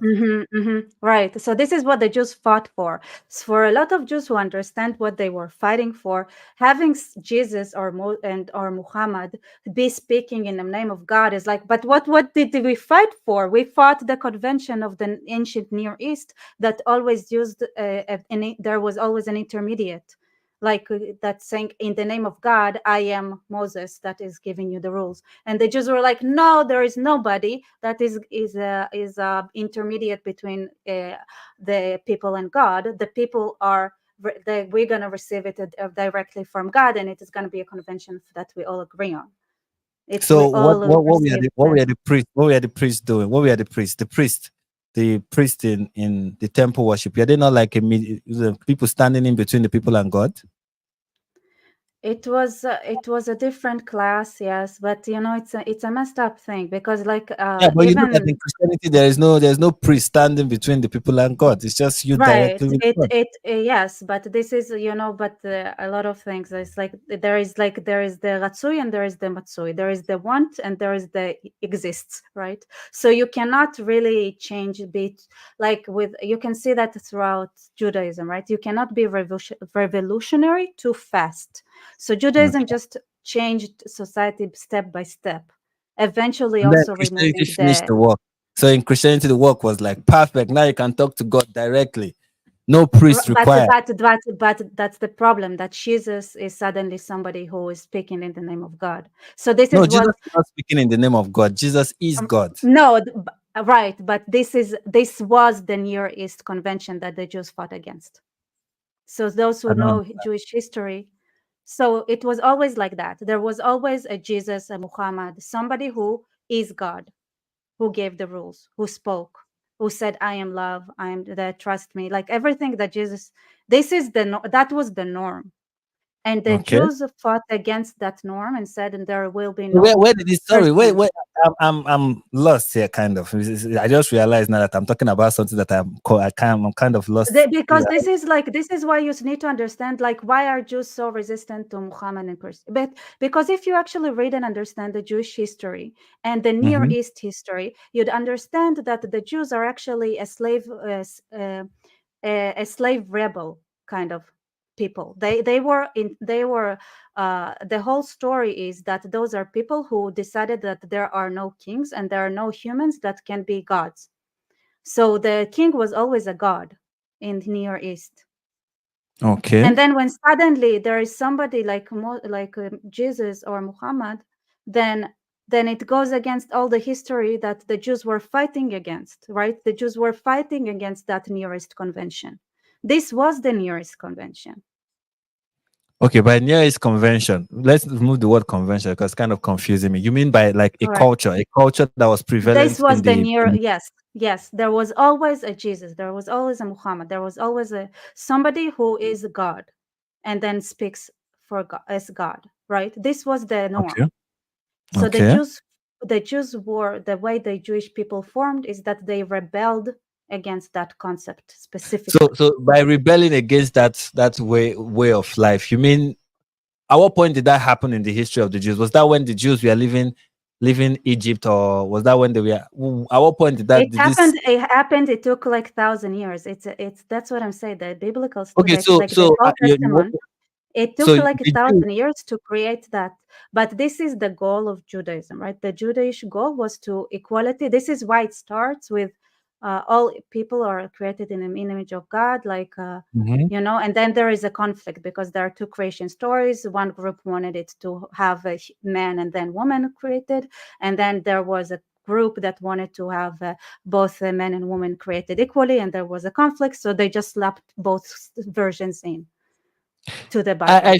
I feel like you are giving a theoretical explanation, and I'm very sure I feel like there are Jews who will not agree with you.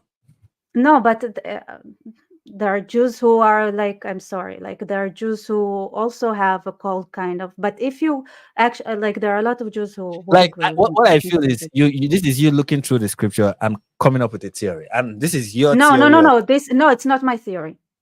No, I'm not saying it's yours particularly, but it's a No, theory that you no. subscribe. This is everything I'm saying is a convention. This is something that all Israelis study. Like we study it in school. Okay, This is how we study. Yes. okay, so that's kind of like a modern Jewish belief. This is our history. No, it's not modern. It was always there. It's not? Even it's not. The Talmud is the Even same. yeah. So Yeah. during the time of Jesus, there are people who also believe this. Yes. Okay. It's not Okay. new. No, like that's. But then when like somebody like brought like, but then when there is a name, there's like so okay. So but then why? What did if we know the history, that doesn't make sense because this is exactly what the Jews were fighting against, right? Okay. Against So having the name. Against having a name. This is why we avoid stating God's name. This is why we avoid using God's like the Lord's name. This is why in Judaism it's like you don't use the name of God to justify anything that you do. you don't even mention it, right? Right. I heard that when Exactly. scribes Avoid it when as much scribes- as possible. okay, okay. Interesting. I'm learning today. I should be noticing some of these things now. I didn't know this about Jewish belief, but now I'm about to convert. Very soon I'll be my next live stream will be with a yarmulke. But I'll be that's like, the thing. You don't need to convert because Judaism is it's just our specific history it's of a a joke, certain people. This is a national story, right? yeah. Like you don't need I said, like well, you you know don't what I said unless was a joke. there is We no convert point. them. If you can convert if you want to move to Israel because then it makes sense. Because if you want to really join the Jewish people, then and become part of the Jewish people, then it makes sense for you to convert. But not for the faith part, right? Because it's like you're joining a peoplehood, you're joining a history. You're not joining like it's not faith. Okay, it's like a community. It's like you're joining a community. Yeah, So, you're joining a nation, right? Like, so you need to know the history, you need to know the costumes, you need to know everything like that. This is why converting to Judaism takes time. And you also have to be part of a community. It's like a must. okay. So what community are you part of? Israel, like the Israeli community. Okay. Okay. So there are other Jewish. Okay, of course, there are other Jewish community around the world. Is that you have a part to be a part of. You can see there are a lot of. I want to make a video about people who converted to Judaism. I actually did. And it's like and explain that. Like there are a lot of like it's funny like black Israelites, right? Like the Israel has the biggest per capita, the biggest percentage of African Americans that move to Israel. So per capita, we have more Africans Americans than any other nations. A lot of them converted to Judaism and joined the Jewish nation. There is also a story about a whole village in the Amazonas, Native Americans, that had encountered the Old Testament, liked the contents, start living by the rules of the Old Testament, contacted a rabbi, said, hey, we're following the book. And I was like, okay. And then they converted and they all moved to Israel to be part of the Jewish community. Interesting. Yeah. Interesting. So it's like it's funny in a sense that like why do Jews they resist conversion? Like what's wrong with Nigerian culture? Like because this is just our culture, but there is also a Nigerian culture and Nigerian community also good. There is no reason for you to like be part of the Jewish community because this is what it means to convert to Judaism. It's sort of as getting a citizenship, right? This is why Judaism is so connected to certain borders because it was always a process of citizenship. If you read the Old Testament and you really understand what it means, you understand that it's actually in modern times this is just receiving citizenship. And this is why if you convert to Judaism, you have the rights to get Israeli citizenship. Interesting. My mind has been opened to how I can start controlling the weather. All right. Oh, So right. this is what like anger is like. Don't come to exterminate us because you decided that you want to appropriate our culture. Like, no, thank you. Just let us be. All right, all right. Everything I've had is completely new. I'll be honest with you. I've never been somebody who is like vast about Judaism, though, nor do I understand, Jewish belief. That's why when people like I see people criticizing and say, "Oh, in the Talmud they said they should be, doing this to children and they should stab Christians," and I'm like, I don't know so much about Judaism to comment, and based on what I see in the world, I don't see Jews doing any of those things that you say are written in the Talmud, so I don't think I should be concerned. But I know of some people with some scriptures where certain things are written and they are going out there and they're, doing whatever it is with it. So I cannot really speak too much about Judaism. But there's something you mentioned that I wanted to just kind of say that you were saying something about if a Christian is to convert to Judaism, there's nothing wrong with your. I mean, not a Christian. If a Nigerian is to convert to Judaism, there's nothing wrong about your Nigerian custom. So you shouldn't change that, right?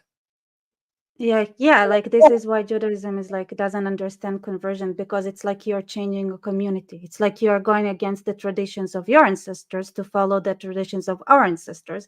And there is nothing in the tradition of our ancestors that is necessarily inherently better than the tradition of your ancestors. Interesting. It's just that in Christianity, if you so I want to understand something. If somebody who is a traditionalist in Nigeria has like 4 gods, you understand? Personal one, street one, clan god, community god, the entire kingdom god. Nigerians have like 14 gods, especially in Igbo culture. And the person is to convert to Judaism, he will not abandon any of those gods. He will bring his gods with him. I mean, it's just like you start to wear, like, you need to accept the culture of the Jewish people, right?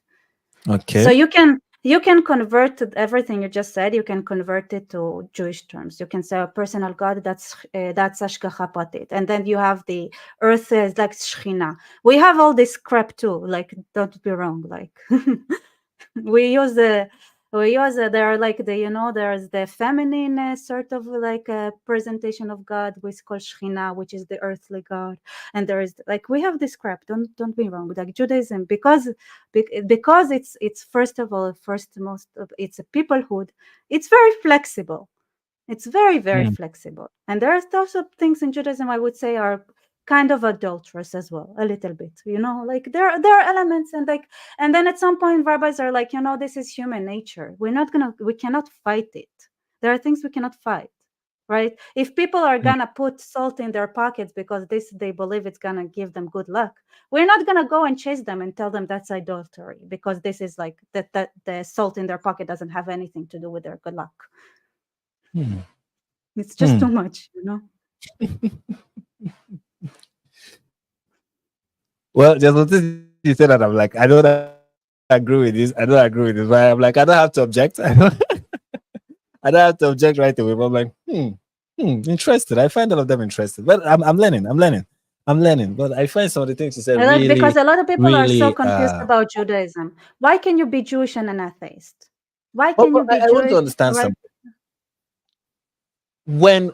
When you read the Old Testament, you always see where, okay, like when the golden calf was that's like Egyptian practice. So why was God angry with that if later on the plan at the end of the day, the whole vision at the end of the day was to, you can still somehow in a way have your golden calf. It can be something else. I don't know if you understand. Like, how is the interpretation of the story of the golden calf?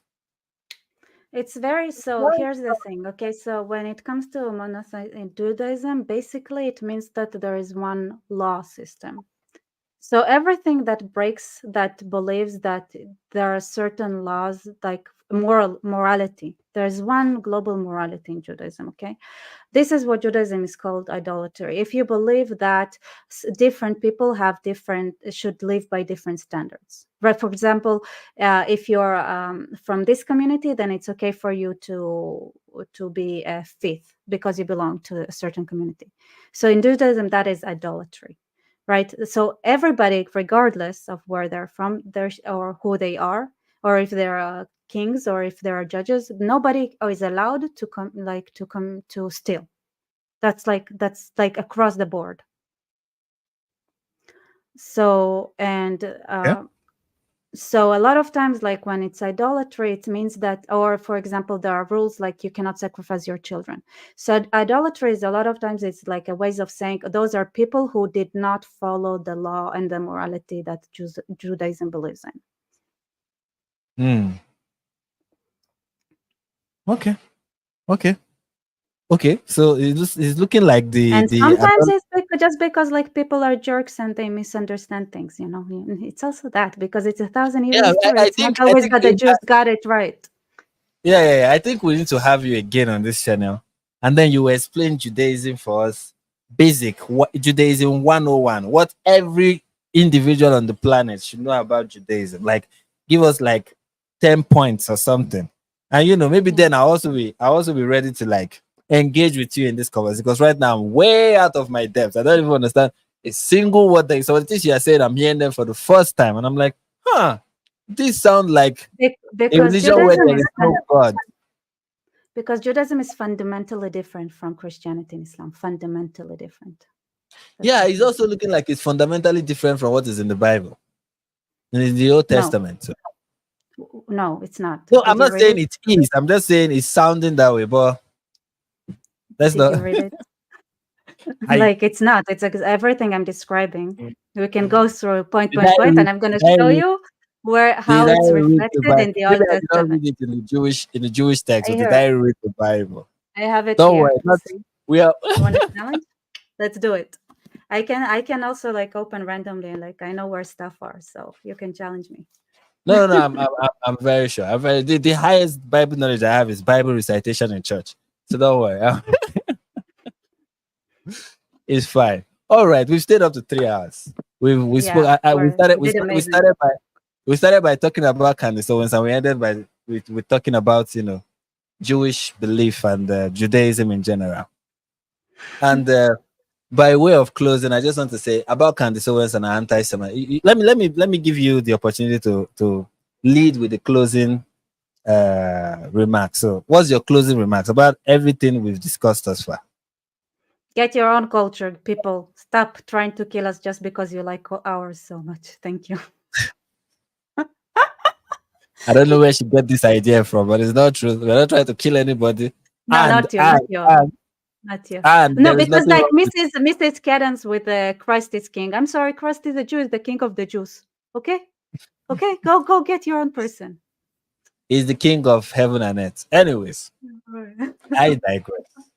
It's the people that were trying to kill him that called him King of the Jews. Who will believe that he's King of the universe, King of heaven, King of the earth, King of everything beneath the earth. Anyways, what I want to say with regards to Candace Owens is, one is I think she's somebody who is very deceptive, very manipulative. I think she has this grifty element to her. Yeah, I think she's very, very, very deceptive person. And people who are not smart will fall for her deception. I think she's somebody who would never take accountability for anything. You see all those things that Hannah Pearl Davis say about women, where she's like, women don't take accountability. That's Candace Owens. She doesn't take accountability. She's slimy. She's weaselly.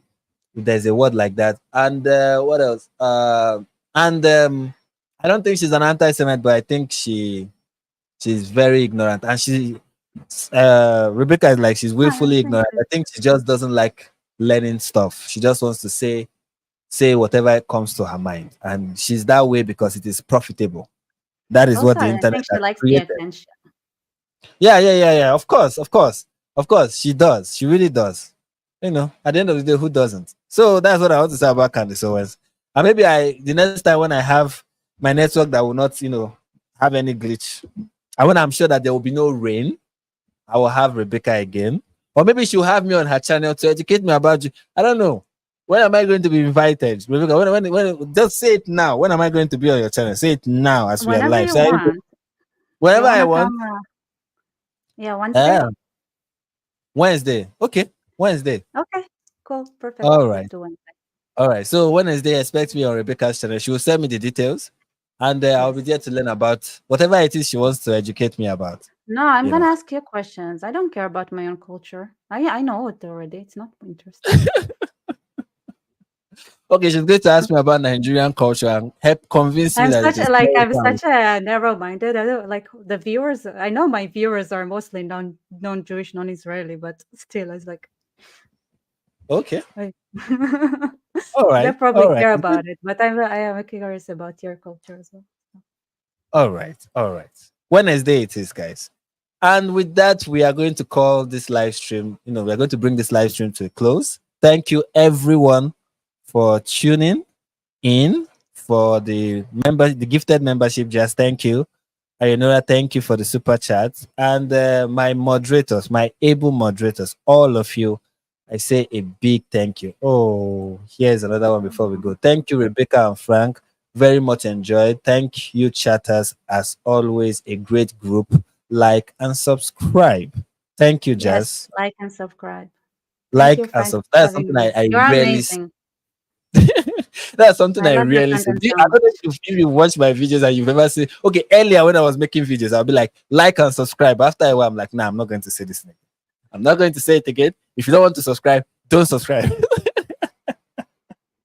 But now people have told me you have to start saying it again. I You're even a have rebel. somebody from YouTube. I have somebody from YouTube. We had a meeting and they were like, you don't tell people to subscribe. So please, guys, like and subscribe. Like and subscribe. This is the channel to subscribe to.